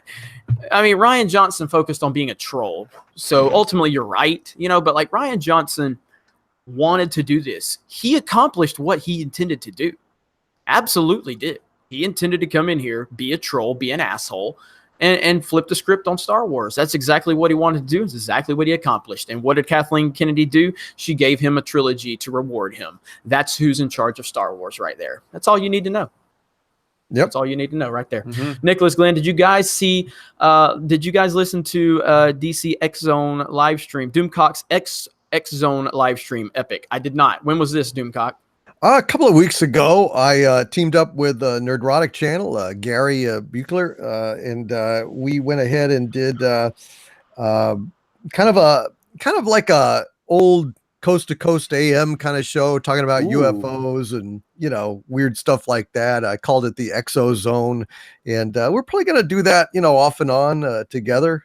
We just had a good time talking about weird stuff, Bigfoot and things like that. I've always enjoyed listening to, remember Art Bell? Y'all ever listen to Art Bell on Coast to Coast? Oh dude, I was going to say, can I join you on that one? I love that type of shit. That's what I listen to when I work on the comic. Yeah, man. I love those types of things. Yeah, look at that. We're making miracles happen on the High Council. So hell yeah. Absolutely. I didn't know that, Jeff. That's awesome. Oh yeah, man. Oh, I won't call it conspiracy stuff because that kind of belittles it. It does. But that type of content, it just captures my imagination because it's always what if, why not, There's more out there than we know, and I just love to listen to people talk about it. It's so fun. Oh man, well check out the stream. It's it's on my channel, and I'm going to your channel right now because I'm going to add that to my watch later list. How did I miss that? It was a lot of fun, and I tell you what, we'll invite you the next time, brother. Cool. I like it. All right, there's a link to Doomcock's channel. Okay, Anna says, "Where's Ethan?" Ethan's burnt out. He hit me up about like 15 minutes for the show. He's been up since 3 a.m. dealing with ComicsGate craziness, so he's not here. But we got Lord Doomcock. Okay, Herpes McDurpington says $10 says the MCU commits suicide by social justice after Captain Marvel. The MCU is way too strong to just be in really bad I think the beginning stages of something can happen, but the MCU is too big to just for one SJW movie to ruin it. But it can begin the process. It absolutely can. It will definitely begin the process, but we have to take into account too who makes up the MCU fan base. A lot of SJW people do make up the MCU fan base. It's not, the thing is, Disney made the mistake with Star Wars. They went down the wrong path instantly. Not only did they take away the EU, which people loved, then they attacked the fans by being dicks, but they basically remade movies. They took the lazy approach, and everything has been a shittier and shittier mistake. The MCU, and here's the thing too, it was after a 10-year gap. People like to act like the George Lucas era ended on a low note. It actually ended on a high note. Revenge of the Sith was well received. People loved it. The Clone Wars came out. It was a really good time to be a fan. They really just ruined that goodwill. Marvel's so early on with their goodwill. I mean, Robert Downey Jr. couldn't do anything. Like, you could have him pop up in Captain Marvel and the movie will make $1 billion. But this will be the path, and people will be open to a lot of this. And I think this could cause superhero fatigue more so than Marvel SJW fatigue, because people will just go like, really? This is what I wasted all this time for? And these are lesser characters. No offense. You know what? I don't care if it offends Brie Larson. Fuck you. You're not an actor to the caliber of Robert Downey Jr. You do not have the charisma as all these other actors out there. Even though, who else? Batista will never win an Oscar. He's a charismatic dude who's entertaining. Brie Larson is she's a wet blanket. She's a bad time, and nobody wants to be around the wet blanket in the bad time. But we're going to have to be talked down to by the superhero of the 90s in the year 2019, excuse me. And it's just going to be a bizarre transition. It's going to be very post-Last Jedi. I don't think you'll get... I think Marvel got away with this shit with Black Panther, because while Black Panther did have a very heavy hand in the way it was... talked about in the media and the people online, the movie wasn't garbage. Captain Marvel can jump past the hurdle of being SJW rhetoric if it's a great film. I won't say Black Panther was great. I will say it was solid. 7 out of 10. Well made, interesting. I like Chadwick Boseman and the other characters, but it's the hype surrounding it that has hurt it a bit. And Captain Marvel just can't afford to be a shit movie. If it's free of this, like Wonder Woman. Wonder Woman had all this stuff. Remember the all-female screenings that people were saying are so great and empowering, but were actually illegal? Remember all these things about Wonder Woman's hype and build? Well, when you got to Gal Gadot and you got to the movie itself, it wasn't full of that shit. And it was refreshing, and that's why the movie worked and did what it did. Captain Marvel needs to be free of that because it doesn't have an 80-year-old IP. Captain Marvel really isn't even relevant. Here's a story for you guys. I actually sold more copies of my comic than the trade paperback of Captain Marvel's Marvel Masterworks in the month of August. So that goes to show you how little that character really has reached a new audience. Oh yeah, well said. I mean, basically, Captain Marvel's superpower, you're saying, is to kill joy. To basically walk into a room and rain on parades. Basically, she's basically the most boring superhero in the MCU. Is that basically what you're predicting? Doomcock, let me put it like this, because I know you're a comic book guy, but maybe people out there don't know this. Rogue touched Captain Marvel and sucked her powers up and put her in a coma. Nobody ever cared. The fans were never like, "Where's Captain Marvel? We really miss Carol Danvers."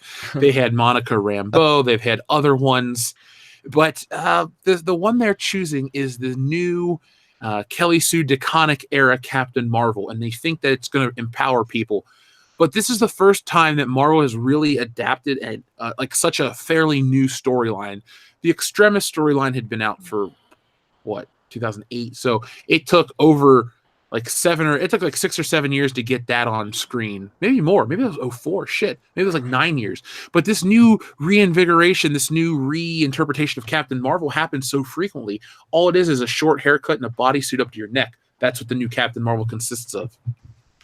Yeah, pretty much. Pretty much. I mean, it's just like, it's not a character that's even clear in my mind in terms of what defines her or who she is. I think she's been monkeyed with so much that she basically has no identity. And that's true for a lot of comics these days. I mean, they have changed the origin stories and they've perverted characters. I mean, Captain America being a Hydra agent all along, you don't recover from that. And I just think that a lot of fans are not going to go and read comics anymore because they have no idea from issue to issue what the hell they're going to get or what kind of version of the hero is going to be left after the SJWs have ravaged them like locusts.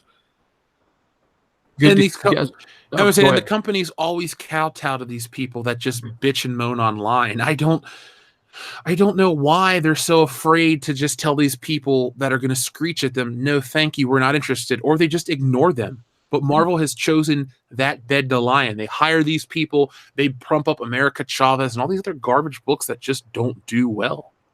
Yep. Those were decisions they made.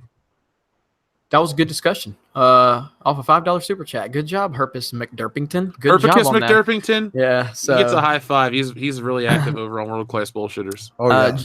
John T. Net says, at Jeff, Ultima Online, still going since 97. Kill and loot other players, chop up their bodies, and hang their heads on your house wall, and make necklaces from their ears. Still the greatest MMO ever. And what can I play this on?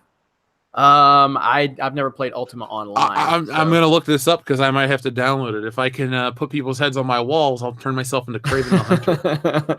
Nicholas Glenn, Jeff, looking forward to my copy of Stealing Solo. What is the time frame you are looking at shipping it out? Did Doomcock or Jeremy get a copy? I did get a copy. I have not. No, I have not yet. No, I'm saying I purchased a copy is what I was saying. I haven't gotten. Jeff wanted to send me an exclusive because that's just how important I am. But I was like, Jeff, don't, you don't have to do that. I Mike zeroed myself. I went to the future to get a finished copy from myself. I said, hey, Jeff, this is for Jeremy. Okay. And then I sent it to you from the future through the mail into the past. No, the launch date has always been February of 2019. I said it at the launch trailer, and that has been my date. I'm working on the story. Well, the story's done. I'm working on the art pages, and then it goes away for me. I actually had a meeting with my letterer the other day. I bumped into him at the grocery store on my way to a party, and we talked for 45 minutes. So I'm glad you guys are really excited. I'm excited. The one thing I do, which is kind of nerdy but fun, is I get to study comic book art I like as I work on this story, because it's like, I really like how they drew this tree, or I really like how this person inked the muscle, or this person inks clothing and stuff. And the best part about all this is it's actually work that goes into the final product. So if you guys, was this Nicholas Glenn that sent this in? Yes. No, well, Nicholas, I moved past it. Yes, it was Nicholas. Yeah, it was Nicholas, if you're pumped for this story, like I said, you'll get it in February. And because of all the love and positivity, I'm going to do more. So you guys will like this one. I'll do more stories. Who knows? I may have my own comic book company by the end of the decade, and I didn't even plan on it. I like it. I like how that sounds. Jesse N says, sup, Jeremy? Sup, Jeff? Sup, Doomcock? I like it. I like it. Just a typical what's up. Micah, I love how Micah Mathis changed his name to Micah Math isn't my best subject. So it's not Micah Mathis anymore. It's Micah Math isn't my best subject. So I'm torn between Thor or Tony beating Thanos. Thor makes obviously much more sense, but Tony makes more sense from a perspective that Tony is he's the face of the MCU. Either one of those are better than Captain Marvel. I don't think it'll be Thor, not because I don't think he's worthy, because Chris Hemsworth is cool, but I think he had his moment already. The you should have went for the head thing, and that was his one time. Thanos, blah blah blah. If Iron Man defeats him, I'm okay with it. I have a left field choice. I want to see Drax the Destroyer. Maybe it's a group effort, but I want to see Drax get a good stab in there with his knives. Not because I'm a huge Batista mark or anything about the Guardians of the Galaxy, but since the beginning, it's always been about, Thanos murdered my family type of thing. And I'd like to see everyone he's wronged get a stab in here and there. And I want to see Thanos go out in the most violent, gory MCU death we've ever seen. I'm not saying he needs to be like Dr. Manhattan, but I want to see him cut apart. I think if they tell Drax that that Thanos had James Gunn fired, I think he's done. He's done. Go ahead, Doomcock. I was just going to say, I think they missed a huge, great bet at the end of the Infinity War. What should have happened instead of the bullshit scene we got is that a portal should have opened up, and stepping out of the portal should have been Reed Richards, Sue Storm, the Human Torch, and Ben Grimm. And they look around and say, what the hell happened? And that would have been a great way to bring the Fantastic Four back to the Marvel Universe. And if anyone could beat Thanos, it'd be the Fantastic Four, the original, the best superhero group in the Marvel Universe. I bet you they pop up at the end of Infinity War too. That's my guess, because you will never have this big of an audience at a Marvel movie again. Even if Captain Marvel shits the bed, you're still going to get enough people, maybe not a $2 billion box office, but a 1.5 or a $1.3 billion box office. And then if that shows to be disappointing, watch them continue to go down the path of diminishing returns. But if you want to bring in the Fantastic Four or the X-Men or something, you got to do it soon. I know the movie's done, but we don't know how these backroom deals work. Maybe there's more to the picture. Yeah. Yep. I'm pretty sure they were a great comic, and it just should have been all along that the Fantastic Four were a key part of the Marvel Universe. And the fact that they've had nothing but shitty movies made, it breaks my heart. Well, Doomcock, do you think look, I'm not here to rip on Fantastic Four. I have nothing but respect for Jack Kirby and Stan Lee. Do you think I'm 30. I grew up with the Fantastic Four being maybe a third-rate Marvel team, and I'm not trying to belittle the classic stuff, but I grew up in the early 90s, late 80s. I know Byrne had been off the book, but at that period of time, X-Men was the number one team over the Avengers, over all these other teams were bigger than the Fantastic Four. They always seemed kind of archaic. Their show sucked. The toys were always just a little lesser in quality, and the characters never really spoke to me as a kid. Now, a lot of people that like this Marvel stuff, they're going by like the guttural emotions, like with the Spider-Man stuff. They go right back to that cartoon because they watched it as a kid. Same with the X-Men. I like Fantastic Four. I respect it. I got a lot of the trade paperbacks from the old Kirby Lee era. Yes. Do you think that the MCU FF will bring back some relevancy to it, or do you think that the Tim Story movies, the Josh Trank movie, and then just the general apathy towards the Fantastic Four has a great series of figures out, but they're only sold at Walgreens because they won't really move at regular retail? To me, that's an indicator that while I love the Fantastic Four enough to look for these figures and I respect the legacy, I just don't know if the general public will eat them up if they have the right perception of the characters. Mm-hmm. Well, here's the thing, man. Who the hell heard of the Guardians of the Galaxy before their movie? You know what I mean? I mean, we heard of them, but again, that would be like the most unlikely candidate to be an absolute runaway smash hit for Marvel. So I think that you've just got to have the proper presentation. You got to bring them in and totally shatter the previous cinematic incarnations that have sullied their legend up till now. Yeah, it's an uphill battle for sure. I mean, you're absolutely right. I mean, the X-Men have definitely dominated the Fantastic Four in terms of public awareness, public fandom, and so on. But think about the exuberance of the Lee Kirby era of the Fantastic Four. I mean, they were the seed out of which the entire Marvel universe grew. And I just feel that if it could really hearken a shift in tone at the end of Infinity War back to a Marvel universe that I would like it to be more comic booky. I would like it to be more exuberant, more fun, more like 60s pop art. You know what I'm saying? Like go ahead and let's bring back the joy of comic book movies to the Marvel universe. Okay, we've had the ultimate darkness of the Infinity War. Let's shift, and the Fantastic Four could definitely be a key part of that shift. That if it was done right, that's my take. I like it. I like it. Good stuff. We got some good discussions going on. So, all right, I got to catch up on some of these super chats. All right, take a deep breath. And Jaegerbomb, do you agree that all the SJW playbook started with Ghostbusters 2016 and worked its way into other franchises as time went on? What is left now? I don't know if that's where the SJW playbook began, but it was definitely where it was most prominent. If that's where it began and it continued to be a thing, that just shows how stupid Hollywood is, though. Like, hey, guys, this movie that failed miserably, let's follow that playbook. But again, somebody asked me earlier, not to bring a lot of politics into this, but someone said, when did this all begin? And I said, I thought it began when Obama was voted in terms of just the SJW mentality.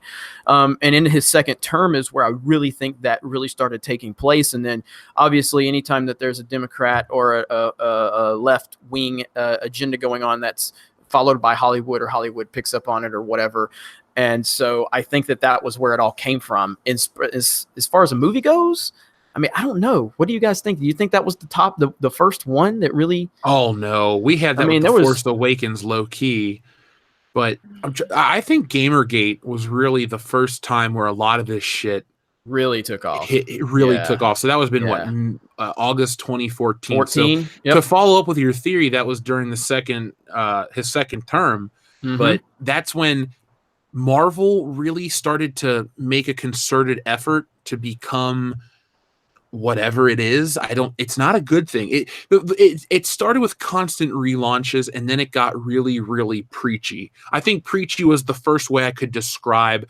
Before there was a social justice warrior, I would always say preachy garbage, because we've never had a problem with women in power or women in leadership roles. I mean, X-Men, Storm was the leader of the X-Men, and never once did I go, why is she the leader of the X-Men? Storm was cool. She had authority, respect, good character. But about 2014 is when these people said, enough is enough. We want to have the top spot, but we're not going to work for it. So we're going to create hollow, empty characters, or we're going to take over your characters. And that's when it really, really started to stink. And it's just been rotting, dude, for years. What are we on? Year 5, year 4 of this shit? And it shows no signs of stopping. The only nice thing is these people, they always eat themselves, and their arguments always self-destruct. All you really have to do, folks, is hold your ground and watch them destroy themselves. And it's a beautiful thing to watch them destroy themselves. That's the most entertaining thing of all of it. And there's plenty of examples. I could mention some right now, but I won't. Jeff knows what I'm talking about. Oh, and I'll tell you about it. I'll tell you about it afterwards, Doomcock. And one day I might tell all of the lovely viewers. But for the person that I'm talking about, go fuck yourself. Okay. All right. Melissa Anderson, love you guys and appreciate your channels. By the way, Captain Marvel opens on International Women's Day because you respect women. You respect them. Is it really opening on International Women's Day? I've heard that. Oh my God, that's awful. I need to, if that's true, I'm doing a video on it tomorrow. That's 4 fucking videos I got coming out tomorrow now. Dude, remember Black Panther opened in Black History Month. That was oh my God. I'm not talking about Pimp Master Broda. I'm not talking about you. I do want you to make another video on me though. I felt a little lonely. You haven't made one in like 2 weeks. What the hell, man? I've been pushing content out like crazy. Come on, Pimp Master Broda. Anyway, all right. Did you see he made one about us on Twitter? I mean, the last one I remember him making about me was the one I think me and Anna were talking about something to do with The Last Jedi, and he made it. That's the last one I remember, but I don't spend as much time on Twitter as I used to, so I might have missed something. So I'll have to check that out, though.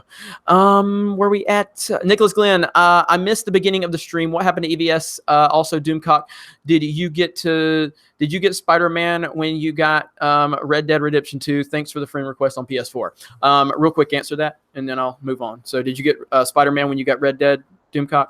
No, because I punked out because they're so damn expensive.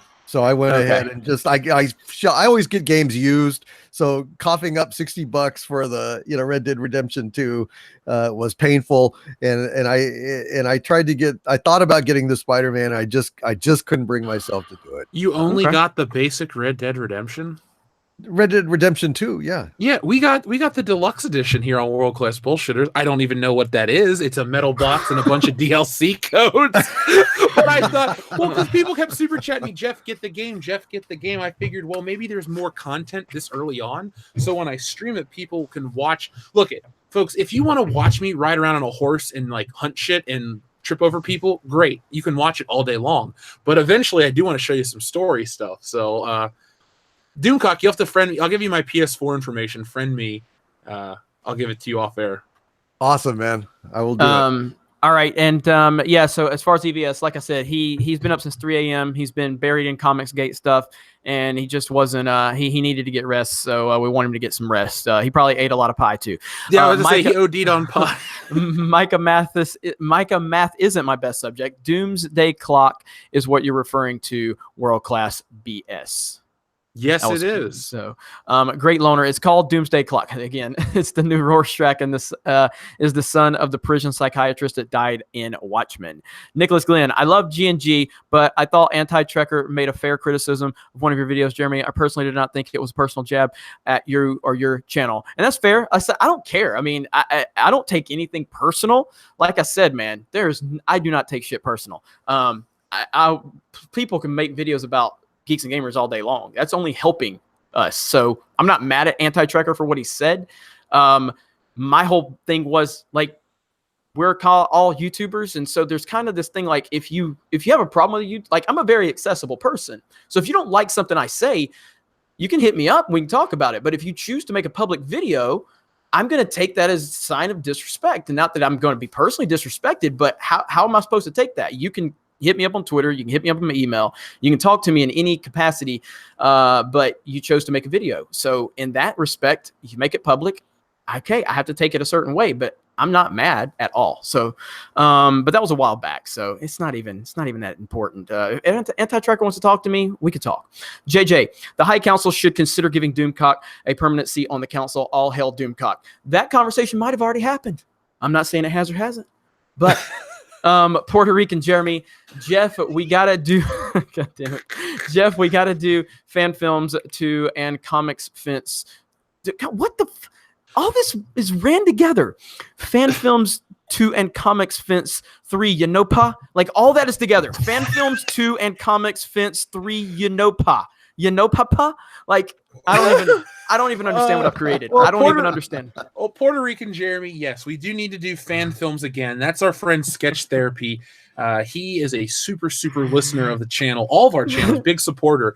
He put that together. So I'm going to reach out to him to put together number 3. But Comics Fence was fun. It was I think it was, again, another Sketch Therapy stream, but it was like Mike S. Miller and a bunch of the other ComicsGate guys. And like I said, they are always welcome here on our channel. So yeah. I want to see a version of West Side Story with Jeremy on the Jets and Puerto Rican Jeremy on the Sharks. And I want to see Jeremy square off against Jeremy. Puerto Rico, my heart's devotion. I want to be in America. That'd be great. I'd watch it.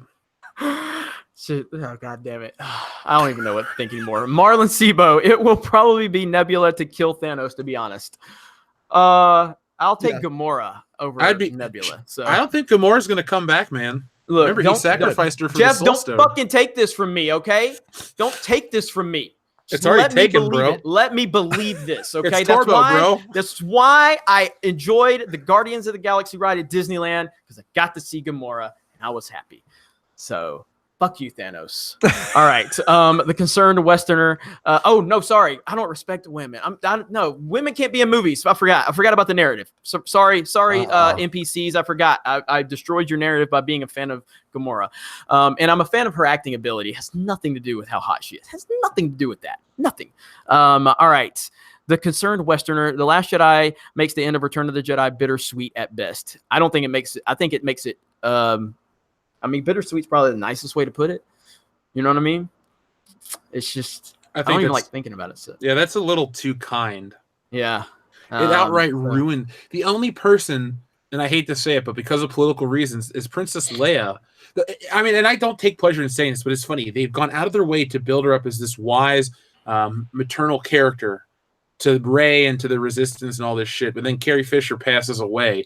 It's like Disney, the one thing they tried to do to respect the originals, blew up in their faces. It's like, well, Carrie Fisher's passed away. What do? Well, we already killed off Harrison because he refuses to do more.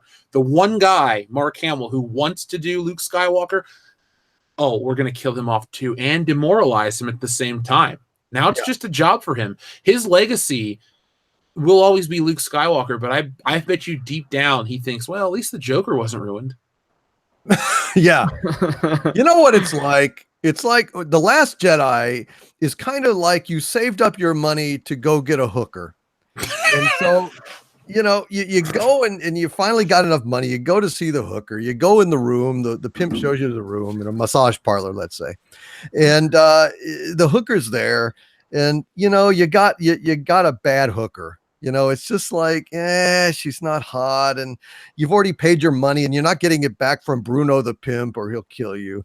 So, all right, so here you are, and you go ahead and you go through the motions, and you try to think about baseball to come, and then, you know, desperately, and then at the end of it, like Luke fading on the rock is kind of like as a punchline. You go to the bathroom and it burns to pee.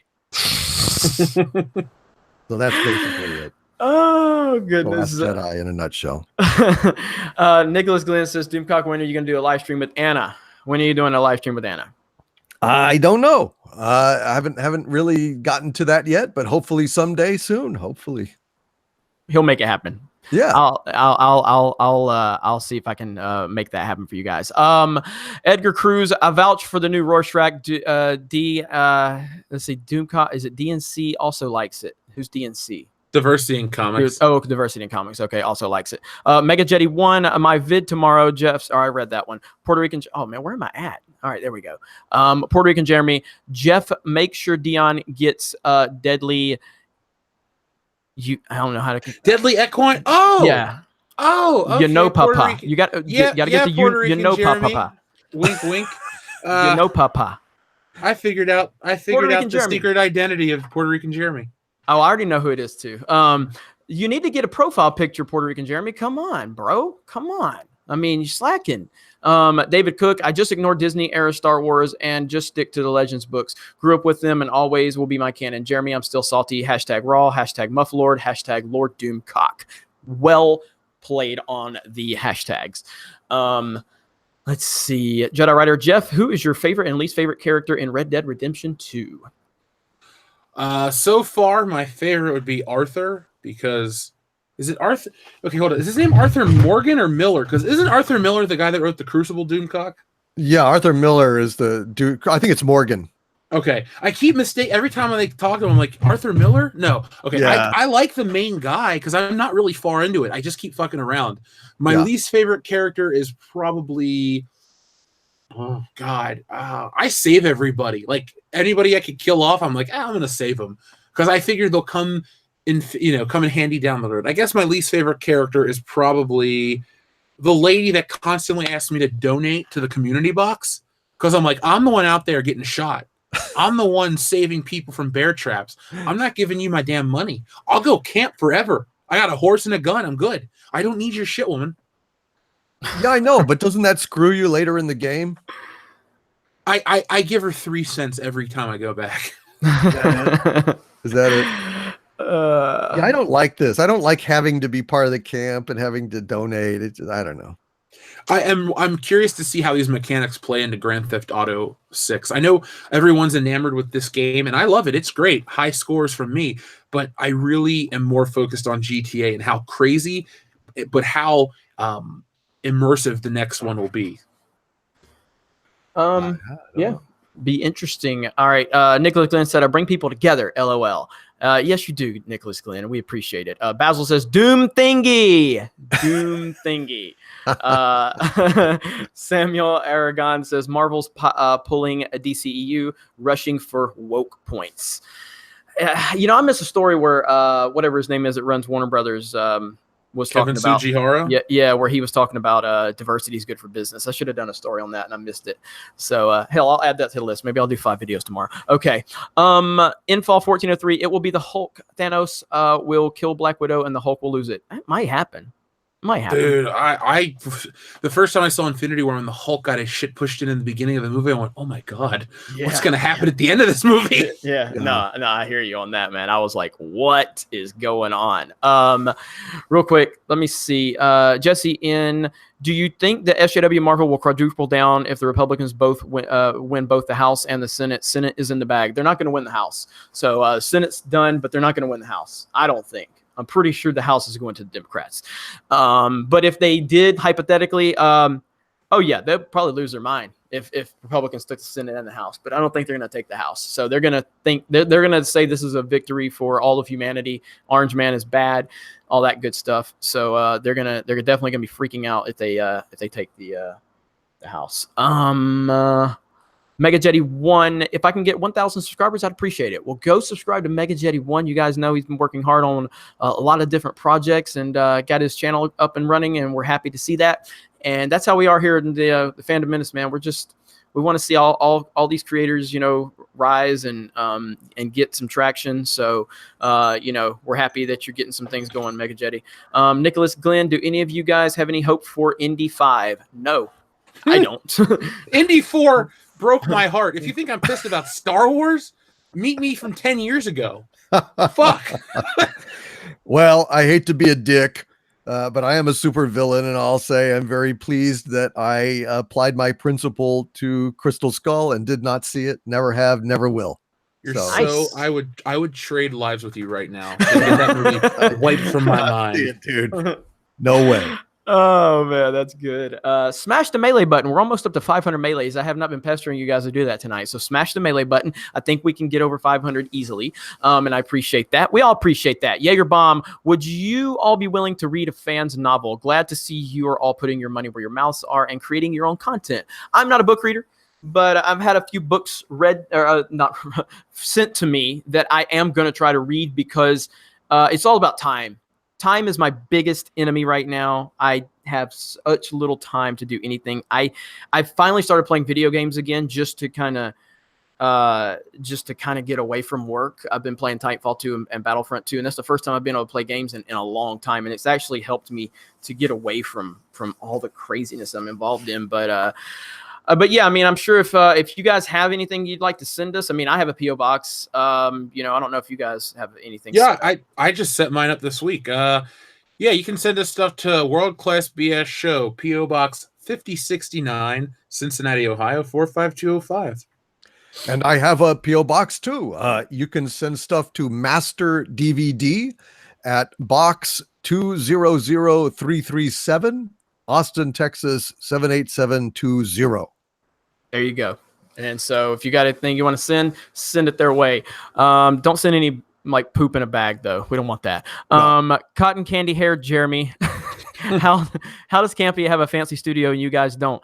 Each of you put out more entertaining content than he does. Also, I would love to see Anna and Doomcock on a live stream. So another request. So I mean, I will invite her over. I think it's a good idea. Yeah. Oh, it will be. It was definitely a good idea. So with, I don't know, Campy's got a new studio. Campy has been doing this thing for a long time. I mean, I don't know, One word, shill. Look, in all seriousness, guys, he's been doing this a long time. Geeks and Gamers. I know Jeremy, Doomcock, and I have been doing it for many months. In my case, 3 years, but it only really has taken off as of recent. And I do, I'm saving my stuff to move and to create a studio and do more stuff like that. Because, yeah, we do create better content, more honest content, if I may say so myself. But he just has been out there longer. He's in the right place. His wife worked for Hasbro. He knows the right people. He says the right things. He gets invited to the places. And, I mean, if you look up, like, Grace Randolph's channel and you look up, like, Celebrity Net Worth, she's high up there for Grace Randolph, somebody who's just an internet personality. So it takes time to acquire that following, that wealth, but we'll get there. I agree. And speaking of which, subscribe to Doomcock. Doomcock needs your subscriptions, please. I'm Look me fixing up to there. drop another link in the chat. If my phone You will want work. more stuff like the Star Wars horror analogy? I sling that shit all the time. The Super Smash Brothers candidates. Odd, I'm a Smash Bros user and barely talk about it. My top candidate is Sophia Alexandria. What about you, Jeremy? Also, Pat should be along with Doom. Or Pat should be along Doomcock. Who's Pat? I don't know. Like Pat the NES punk? That guy? I don't know. I like him. If he wants to come on World Class Bullshitter, he's more than welcome to. He can bring his uncle too. Is that a channel? Yeah, he's like Pat the NES punk. He's successful. Where was he at? I used to watch his show quite a bit, but I've just been, you fall out of watching a lot of content. He's got 244,000 subscribers. Really? He does a lot of game stuff. So, is that who he's talking about? I like him. His name's like Pat Conti or something. Check that out, dude. I'm trying to look right now. So, I don't know. I'll have to look at it in a minute. As far as your characters, like, are you talking about for Smash? I mean, who I run with in Smash or what? Because everybody asks me, like, I'm not a Smash expert. Like, I love Smash Brothers, but I'm not like great at it like I am Mario Kart or Titanfall. That's how I pick up all the ladies. I'm like, yo, girl. Check out how I throw my turtle shell. Life. Check out how I throw my turtle shell, yo. But Smash Bros, I'm very casual player. I play a lot, but I'm not that great at it. But I main as Link. So me too. When we play each other, it's going to be interesting. Yes, nice. I can't wait. God damn, I can't wait. We'll bring the Switches and the Pro Controllers to Chicago. So after we have to, get away from all the hubbub of Star Wars Celebration, you can have a Mountain Dew. I'll have a case of beer, as in 24, and we'll play Smash Brothers. Smash Bros and Mario Kart. Done. Linquest has has to be my favorite stream. Love Geeks and Gamers and just got introduced to Doomcock. We'll follow with the conspiracy stream. Nice. Awesome. Nice. Glad to hear it. We're always happy. Yeah, we're always happy to let more people know about Lord Doomcock. So let's see. Where am I at? Makani90 says, Evening High Council, ever considered bringing Mecha Random 42 onto the stream at some point, or even Odin? So I've had Mecha Random 42 on a stream before, and obviously, Odin is on the Geeks and Gamers team. Odin has a Sunday show every week here on the Geeks and Gamers channel. So, but yeah, I loved having Mecha Random on, and like I said, Odin's here on, and we also have Odin on the Common Sense crew every week. So Odin's definitely on the streams. Let's see. What are each of your thoughts on Creed 2? So I haven't watched the trailer for Creed 2.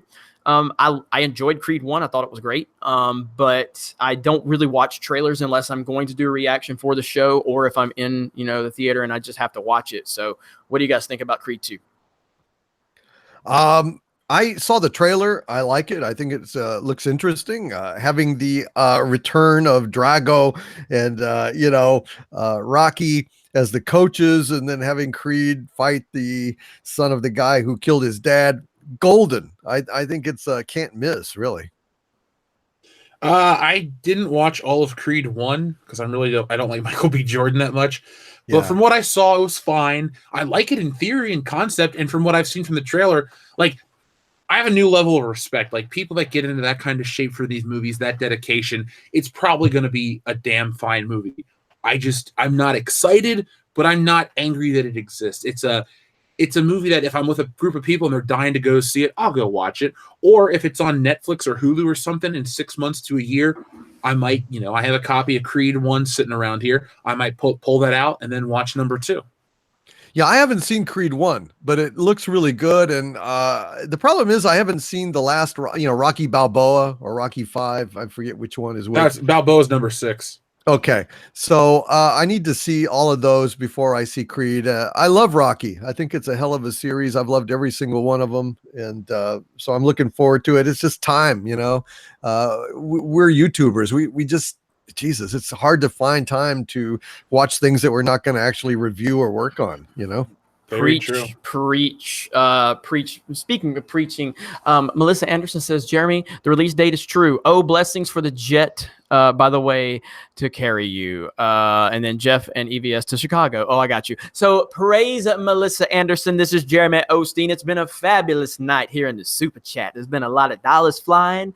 And whenever that happens, Jeremy Osteen gets very, very happy. He wants to praise everybody. But right now, we are praising Lord Doomcock because Jeremy Osteen is a little scared of Lord Doomcock. He's a little scared because Jeremy Osteen's got a few skeletons in the closet.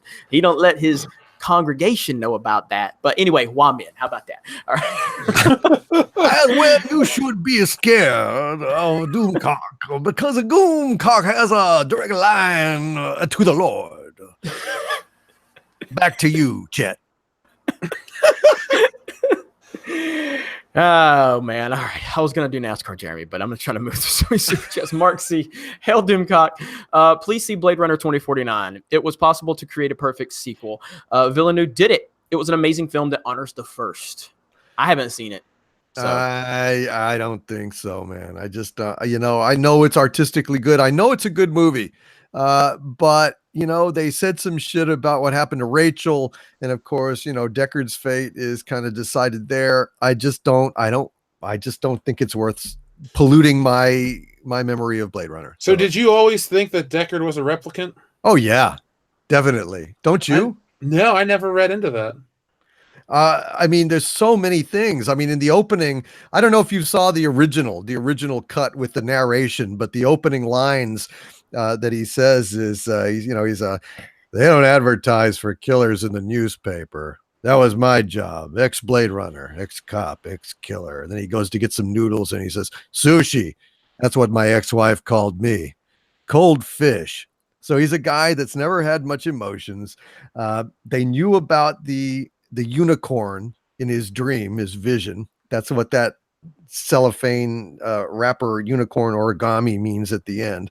He's definitely a replicant. And in the movie, every single replicant has a moment where their eyes flash red. They have that red eye kind of retina effect. And he has it too. So there's no doubt in my mind that he was actually a replicant. I have the Blu-ray set with all the different cuts of the movie. It's Check funny it out, man. I love the first cut. Funnily enough, the only one that I'm missing out of the set is the Ridley Scott finale cut or whatever it's called, the final edit. For some reason, I misplaced that disc. I got every other disc in the set. I love his final cut. It's fantastic. It's the definitive cut, except I really wish I love the narration. It adds a lot of subtext to the movie. And I like hard-boiled detective movies. So yeah, there you go. Well, we need that for Star Wars. Some narration? No. A release with every cut of the movie. Oh yeah. God, that would be great. All right. So Cotton Candy here, Jeremy. Did I hear Jeff is going to be in the next Doomcock Exozone live stream? That makes me happy. That was an excellent live stream. Definitely check it out, Jeff. Yes, you did hear that correctly. I see it's like 5 hours long, and I might just stop listening to the Rock and Roll Twilight Zone and a couple other podcasts and just check that one out instead. It was cool. It was a hell of a lot of fun, man. It really was. Swing Cod, Rockstar needs to make Manhunt 3. We will feel a million NPCs cry out and suddenly be silenced. P.S. Am I allowed to stream Manhunt 2 on Twitch? I don't know, man. Manhunt 2, that was a very, very graphic game. So I don't even know, but wow, that would really get them worked up for sure. Party Almsavi, pray for us in California, my lord, give us strength. Yeah, I mean, I don't even pay attention to what happens in politics in California. I will be in California. I will be in California later this month or in December for a certain project that I'm working on. And so I don't know if it'll be at the end of the month or if it's going to be in the beginning of December, but I'm planning on it. So I'll keep you guys posted on that. I'd love to meet up with some of you that I didn't get a chance to meet up with when I had to cut my trip short. So I'll keep you all posted. Nicholas Glenn, Jeremy definitely has no time, was in P-Town for 10 days, and he hadn't even an hour for a Flounders meetup. It's all good. Just keep the content coming. Man, I apologize. You just need to stay on me. So, I mean, if you would have hit me up and pestered me, I would have gotten with you. It's not even that. It's just that I have so much coming my way and I forget. But any excuse to go to Flounders, I want to go because Flounders is one of those places where after you eat Flounders on Pensacola Beach, you want to die because it's so good and you ate so much. Oh my God, it's amazing. What do they serve? Is it like a seafood place? Yeah. What do you like seafood? I thought you were pretty picky. No, I mean I like catfish. I like all types of stuff, shrimp, Okay. all of it. So, Shrimp. oh man, Sounds delicious. they're right now. they're fried catfish. Their fried catfish is so good. Oh my god, it's so good. All right, don't get me started and talk about that. All right, let's see, Basil. I have no idea what the hell you said except tropical, so I'm not even gonna read the rest of it. Basil's always trying to troll anyway. Nicholas Glenn, Jeff, you ever watched Toy Chasers yet? Have you watched Toy Chasers? Yeah. I subscribe to the channel, but I haven't watched any. I kind of do my own toy chasing, so Yeah, right. Yeah. Love your And videos, man. Love seeing all the Rose Ticos gathering dust. It makes my heart you know what's funny? Today I actually found something really sad. I was at Best Buy, and they had some of those more was it the Force for Diversity dolls, and they're cheaper than Funko Pops are now. Wow. Nobody loves those. Yeah, they're Funko Pops are $9.99. Diversity dolls are $6.99, and they can't sell a damn Jyn Erso to save their life. Wow. And then have you watched an episode of Game Chasers yet, Jeremy? I have not. I did watch a little bit of their Mario Kart episode, though. They were in the Emerald Coast convention in P-Town last weekend. Oh, that's cool. I didn't even know that. So much passes me by. Like, everybody's like, Jeremy's on top of all this stuff. No, I'm not. I'm on top of the specific things that I talk about. Outside of that, I have no idea what's going on in the world or my life or anything. Are you Robin Williams from Jumanji? What year is it? Exactly. It really is, man. There's so much. People are just like, oh, this happened, that happened. I'm like, I had no idea. I had no idea because I'm so plugged in. And you guys know when you're dealing with YouTube and and I'm dealing with everything else with Geeks and Gamers websites and Twitch channels, and it's just it's a lot, but I love it. I'm not complaining at all. I'm not.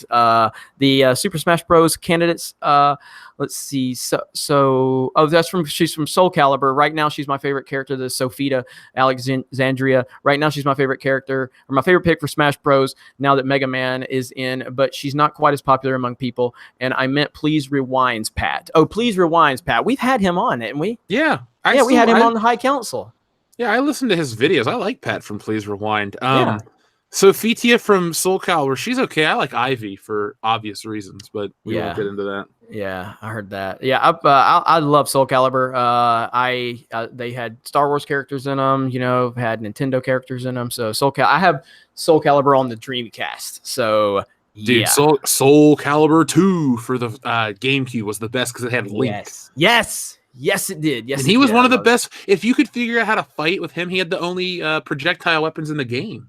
He was kicking ass. He was. Oh, I love that game so much. Yes. Oh, so good. PJ, if Ice and Fire, can anyone explain why YouTube is not going to support live streams anymore, nor notify subs about them? I swear this is true. I don't know if that's true. There's obviously some concerns about live streaming with what happened with the Ralph retort and the kill stream. I've been doing research on it. I'm not going to, talk about it publicly, all the stuff I found out, because I don't know what's true and what's not. I didn't really watch those guys, but it's obviously a concern. You haven't heard anything about this? No, I don't know anything about it. The Ralph retort, the kill stream was one of the most popular nightly live streams on YouTube. They would get anywhere from like 5 to 6, 7, 8, 10,000 people sometimes watching their streams. They had a lot of controversial figures on their channel. I mean, they had Richard Spencer on there just a few weeks ago. And they would let these people speak their piece because they believe in free speech. And so they would let these people come on there and say whatever they want. And then they would debate them or challenge them or whatever, which I think is a very, there's nothing wrong with that, And the super chats, I guess, were getting a little out of control with some of the language and some of the things that were being said, and they would repeat them. I guess this is what I'm hearing. I didn't watch the show. So the Wall Street Journal decided to do a article on the kill stream, and the day before the article hit publicly on the Wall Street Journal, which is the same Wall Street Journal that did a hit piece on PewDiePie. So the day before it hit, they banned Ralph's channel, they banned his live streaming, and they banned his super chats. And then a few hours later, they deleted all 3 or 4 of his channels completely. Wow. Wiped them out.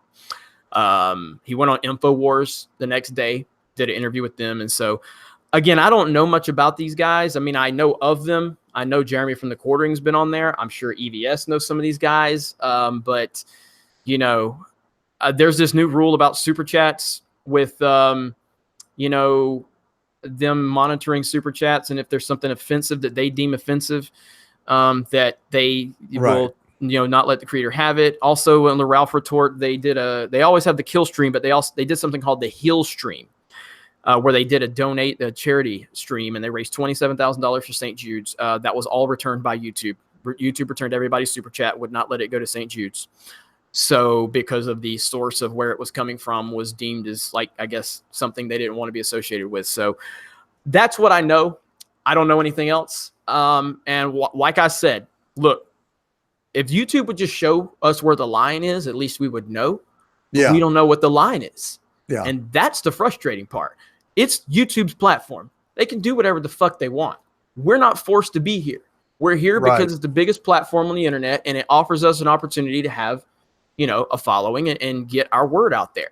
And it's just it's technically like a job.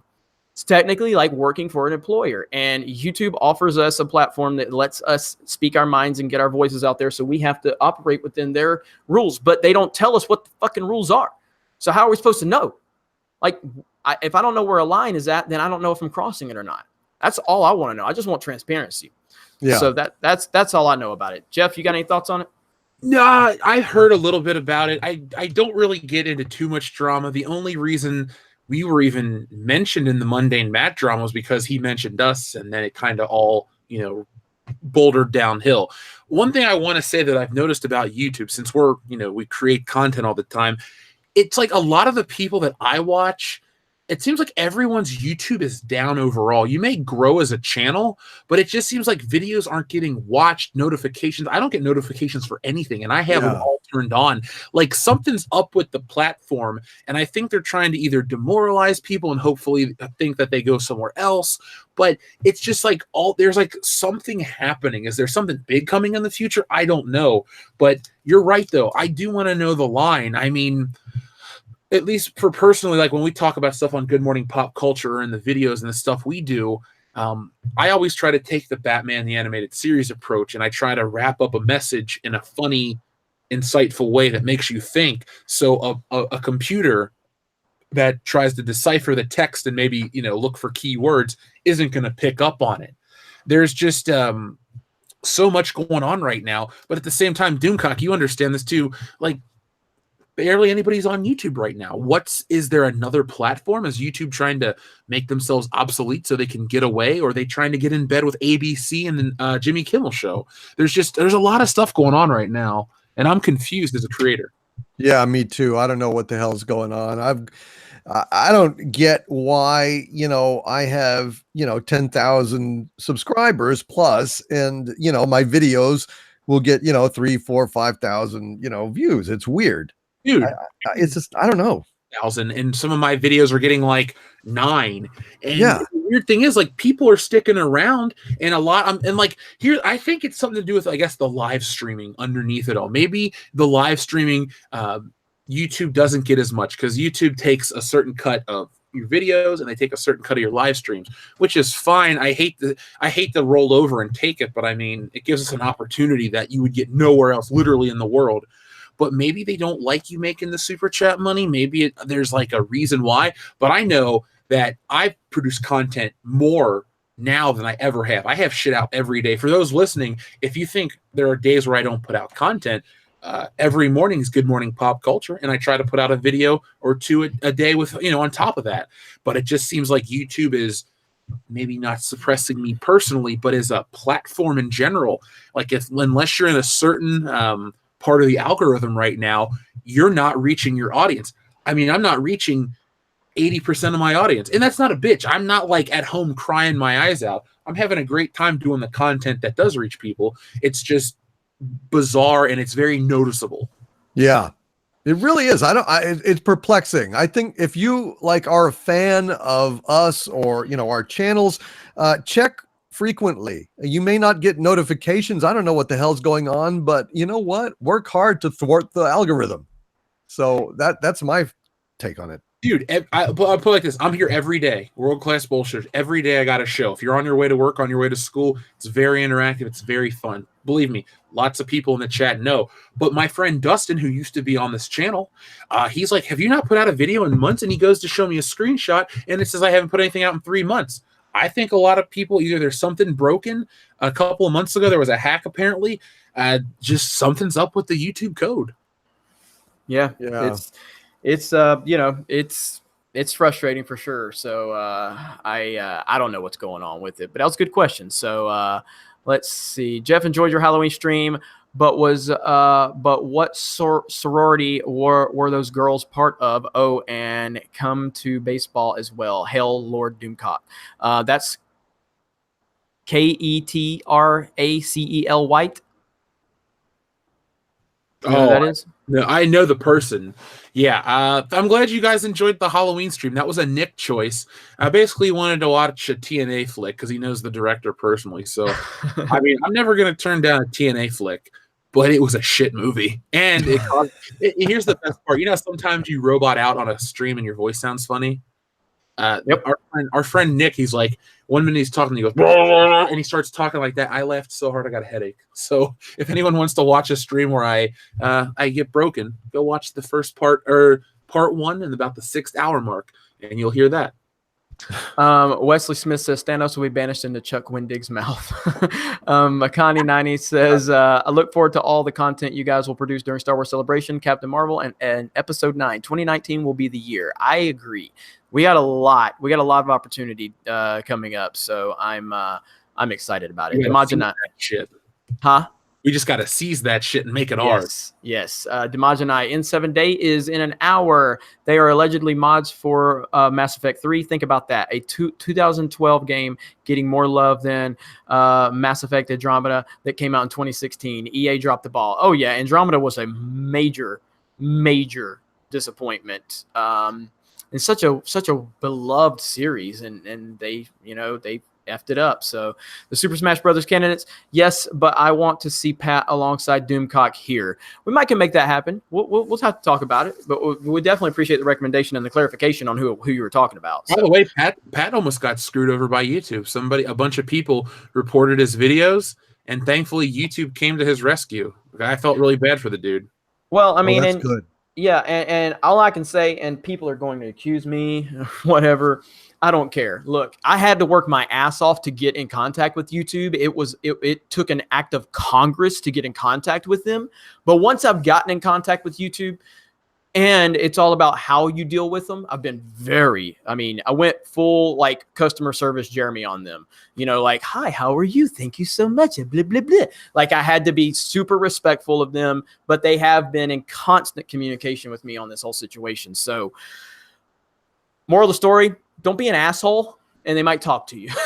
That's really that simple. Don't be an asshole. I've seen so many people with a similar issue that I had, and I've seen the message boards, and they are cussing YouTube like a dog. And it's like, yeah, they're probably not going to help you. You know what I mean? Yeah. And they even pointed out, they were like, thank you for your patience, for your courtesy, and for your, respectful way you've approached this manner. We're sorry for your inconvenience, So, just, it's like when Jeff made that video about, writing into Lucasfilm or emailing him. If you're just going to, write them up and say, oh, you guys are SJW assholes, F you, probably not going to listen, No. But if you talk to people respectfully, you can at least get their attention. And that's just what, like I said, when I worked in retail, I don't want to help customers. Fuck them, unless it's a hot chick, And so you come in the store and you're an asshole and you're some dude with with grease all over your pants because you were just wearing a car. You're like, hey man, come over here, man, ask you quick. What, bitch? I'm watching YouTube right now around the corner, trying to hide from my manager. I ain't got time to be yelled at by some hillbilly, But so just. It's how you approach people. So anyway, isn't it like that you were going from watching YouTube at work to working on YouTube? Yeah, it's pretty cool. It's cool. Graduating. Yeah, it's graduating. So Cotton Candy here, Jeremy. Did you guys hear Pac-Man Head Johnson? Goddamn, I haven't heard that one. Pac-Man Head Johnson defended Luke and said he did not change in The Last Jedi. What reality is he living in? Yeah, we covered that earlier, and Doomcock had an amazing promo. Amazing. He went full Austin 316 on it. It was a really good promo. So you got to go back and watch that. Doomcock, if you want me to, I'll download that and send you the clip if you want to just throw it up on your channel. Oh man, that would be great. Thank you so much. Yeah, man. Totally. Let's see. Infall 14-3. Ryan Johnson's tweet, like always, he knows exactly what he's doing. He has always provoked a response, good or bad. He doesn't care. Like all the trolls, he thrives off attention. He gets, regardless of its nature. Absolutely, Rian Johnson's a total troll. Total troll. There's not even a question. Jedi Rider, Star Wars only, really doesn't like world-class BS and geeks and gamers. And then Mirror Jeremy says, screw Star Wars only. I had to defend you, Jeremy, with a long paragraph. I know about the video. Who is Star Wars? It's this Star Wars channel. He's got like 20,000 subs, and I never had a problem with him. I actually liked his video that he made where he was talking about Star Wars Explained. And I was live streaming one night, and people told me he mentioned me in a video, and he linked me and you together and said we're the most toxic Star Wars channels. And I don't care. I went in his comment section, and it was flooded with people defending you and me, which was beautiful. All the top comments are people defending you and me, and they're like, dude, do you even watch their content? You know what I mean? Like, you clearly don't. It all stems from one thing: jealousy. All these other everybody hitched their wagon to sucking Lucasfilm's ass. You, me, and Ethan were just like, no, we're not going to kiss their ass, because we found thousands of people, tens of thousands of people that were fed up with this shit. So they came over and hung out with us, and we've built an audience, and we've had a lot of fun. And these people are just angry and bitter and jealous. That's all it is. I don't care. Talk shit about me all day long. Like I said to you, Alfred, the only thing worse than being talked badly about is not being talked about at all. So cool. Bring me into the conversation. I don't care. You're only Star Wars. We're the epitome of pop culture. You can have what you have.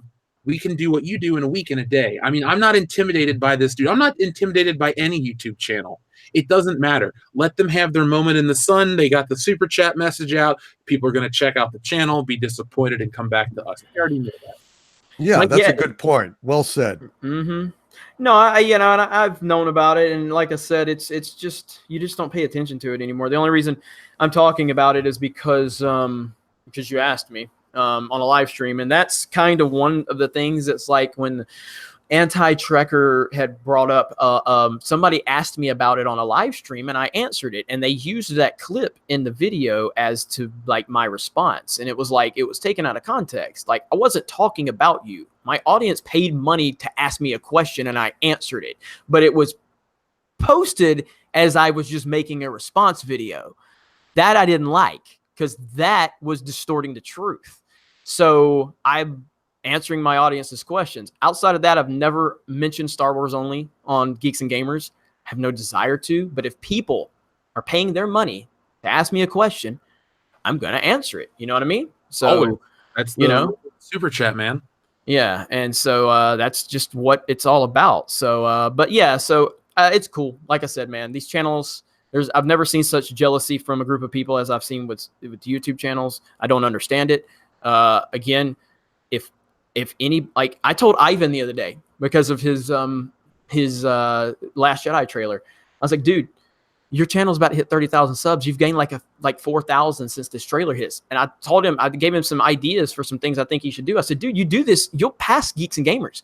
If you do enough of this content, he goes, no way, dude, you will, because it's the type of content you're providing. Like, I had a big YouTuber reach out to me, big time YouTuber. And he said, he's told me about some things and wanted to do some work with me.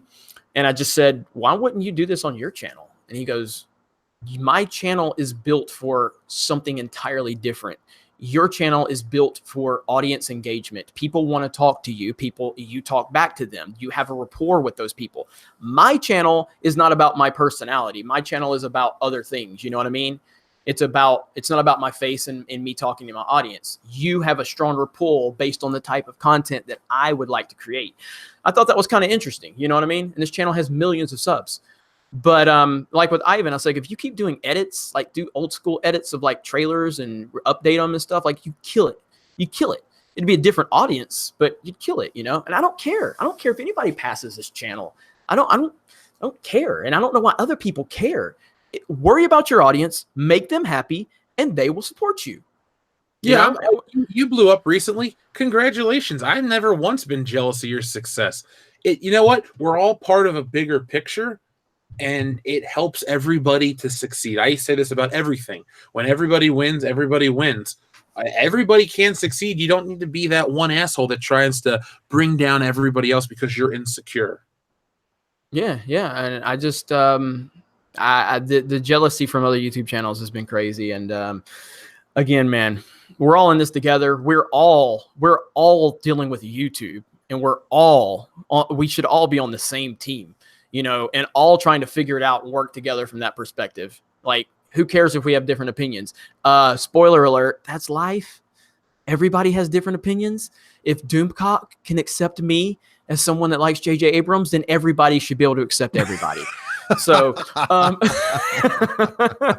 that's right. If Jeremy is mentally diseased enough to think that J.J. Abrams is a contributor to cinematic society, and I can embrace him, not being afraid to catch those cooties, we can all get along. Let's see here. Nicholas Glenn, where are we at? Funny how a cake making company gets slammed for not serving someone based on what they don't think is right, but YouTube, Twitter, etc. gets away with silencing people they don't agree with. Yeah, I mean, it's a mess. It really is. It's all a mess. Turbo Donk says, Doomcock, you've done a man's job, sir. I guess you're through, huh? You've done a man's job, sir. I guess you're through, huh? That's from Blade Runner. That's Gav. Yeah. I was waiting for you to do the voice. So because nobody can. Edward James almost kicked ass as Gav. Man. Let's see. Makani 90 says, new Jeremy discovered, customer service Jeremy. It's Jeremy Mon. Gotta catch them all. Dude, that's your Indiegogo. Do a Jeremy Mon card set. You'll make $1 million fucking dollars. Don't forget to me for 10% since I came with the concept live on air. No, absolutely. Nicholas Glenn, that was me that asked that question that Anti-Trekker used. Was it? That's cool. Yeah, Nicholas Glenn, you've been here for a long time, because that was a long time ago, man. That was a long time ago. But for the record, no problem with Anti-Trekker. It's all good, So don't go and look for any of these channels that I'm mentioning. Don't go like, hate bomb their channels or anything. Don't do a dislike bombard on them. Just if you want to tell them, like, you probably need to educate yourself a little better on some of this stuff, that's fine, but don't go hate bombing people. Yeah, never.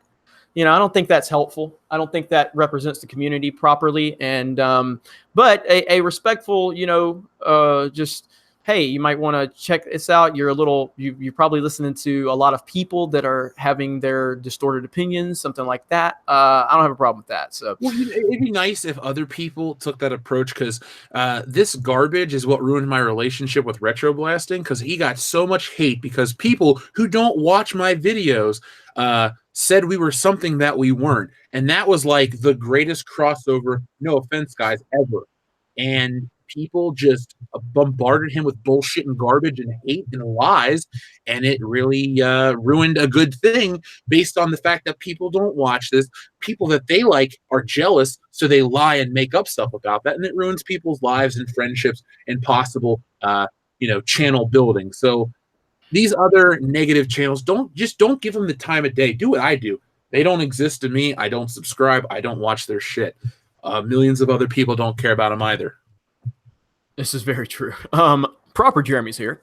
Oh, Star Wars Resistance is better than The Force Awakens. Doomcock, it turns out, original Star Trek is no longer canon, and it's for the best. Fuck you! You son of a bitch! Why I oughta... Oh my gosh, that was good. That was awesome right there. Danny Agent 87. What are your box office predictions for Plan 9, and what are your expectations for the Clone Wars and Mandalorian? And question for Doomcock: what is the future for Star Trek in your opinion? That's a $3 super chat. That's what he said that in the end. So let's start with Doomcock. What is the future for Star Trek in your opinion?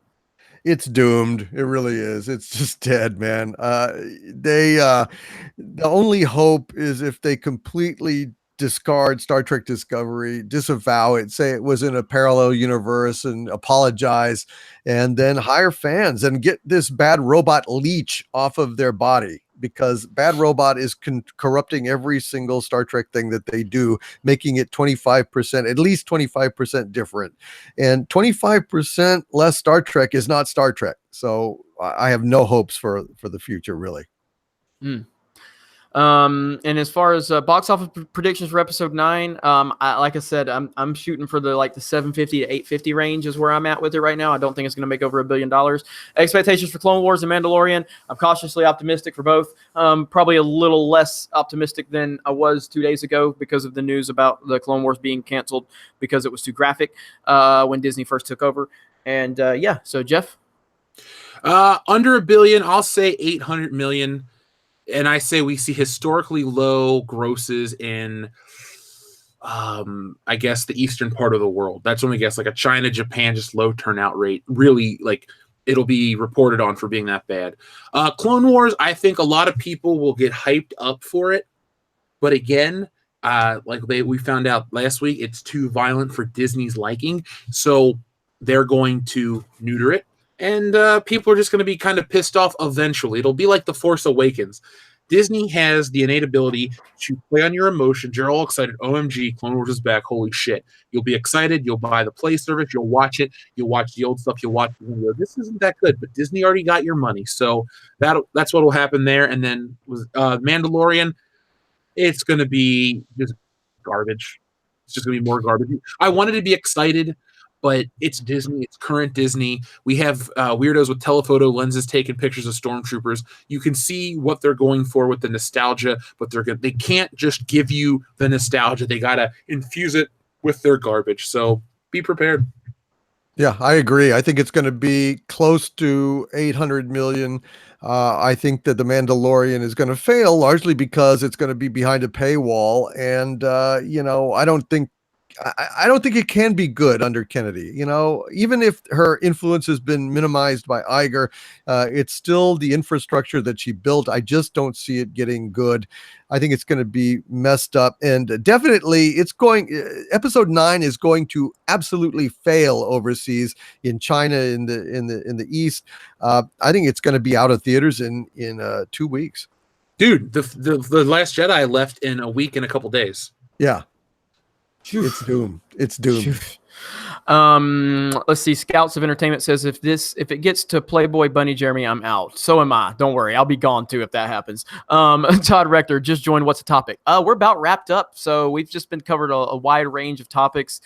This video will be left as public, so you can definitely check it back out as soon as it processes. Nicholas Glenn. Oh my God, I love retro blasting. Hate to hear that, Jeff. Jaegerbomb Anti-Trekker says, hi, no ill will indicated, as it should be. You'd think people would talk to each other more often with the tech to make it easier. I agree. Thank you for the update. Basil, the Mandalorian. Triggered. Samuel Aragon, Star Trek was City on Edge forever. Best of both worlds, all good things. Pale Moonlight, Equinox. Now we have She-Spock and Tardigrades. She's Spock. I love it. Oh, that's good. That's good. So, so we're going to wrap this up because we're almost at the 3-hour mark. And, it's been a really awesome. What's up? Oh, I just said, damn. I can't lose. This has been one of our shows, maybe our best show. I don't know. I've been into it.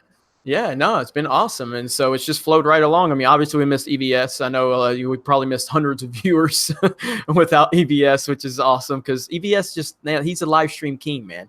So, but it's been a great show. I really appreciate Doomcock last second joining us. EVS, for those that are asking, he had a lot going on. He'd been up since 3 a.m. with this ComicsGate stuff, and he just didn't have the energy.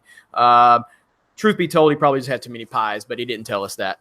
So, but it's been a really good show. You guys are going to throw super chats to keep us. All right, hang on.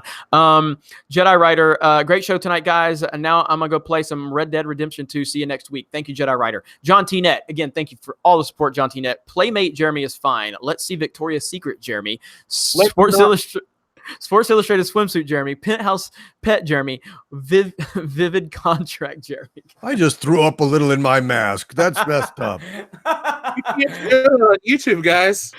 Nobody wants to see that. Okay, the point is for me to grow the channel. This will destroy the channel. The other day I said I would if you guys get me to 1 million subs, I'll take my shirt off for 1 million subs. Our subs stopped growing very quickly. So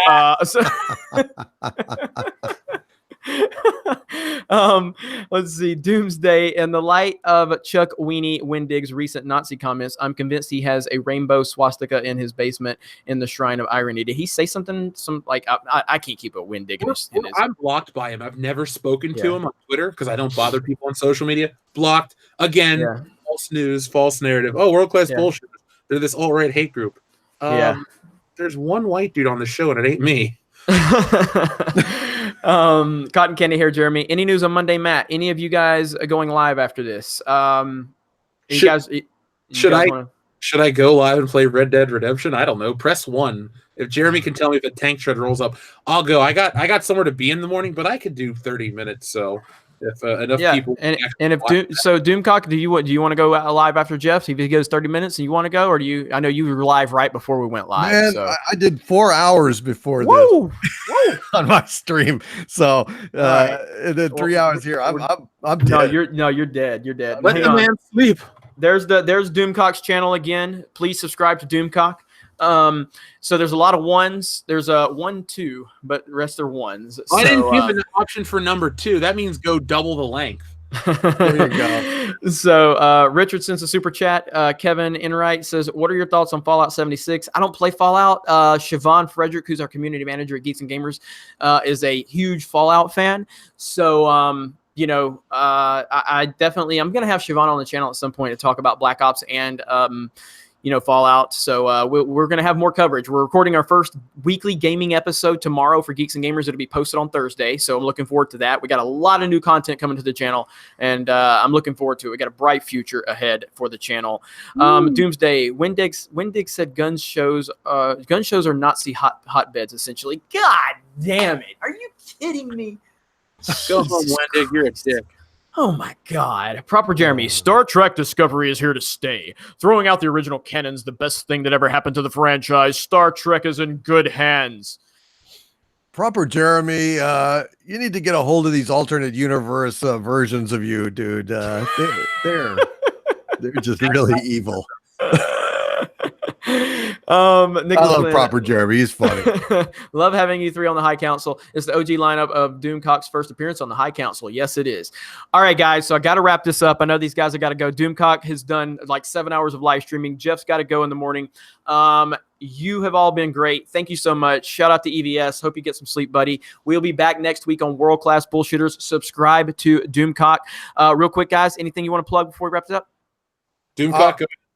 I got a patreon.com/Doomcock. Got tons of exclusive content over there. I'm just about to upload a live commentary on the movie Forbidden Planet.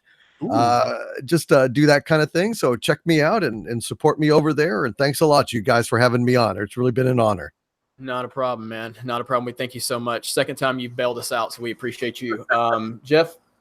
Yeah, guys, check out World Class Bullshitters. Been talking about all kinds of entertainment. Been really critical of Star Wars since 2015. Walked out of The Force Awakens, got smacked in the face, hated it.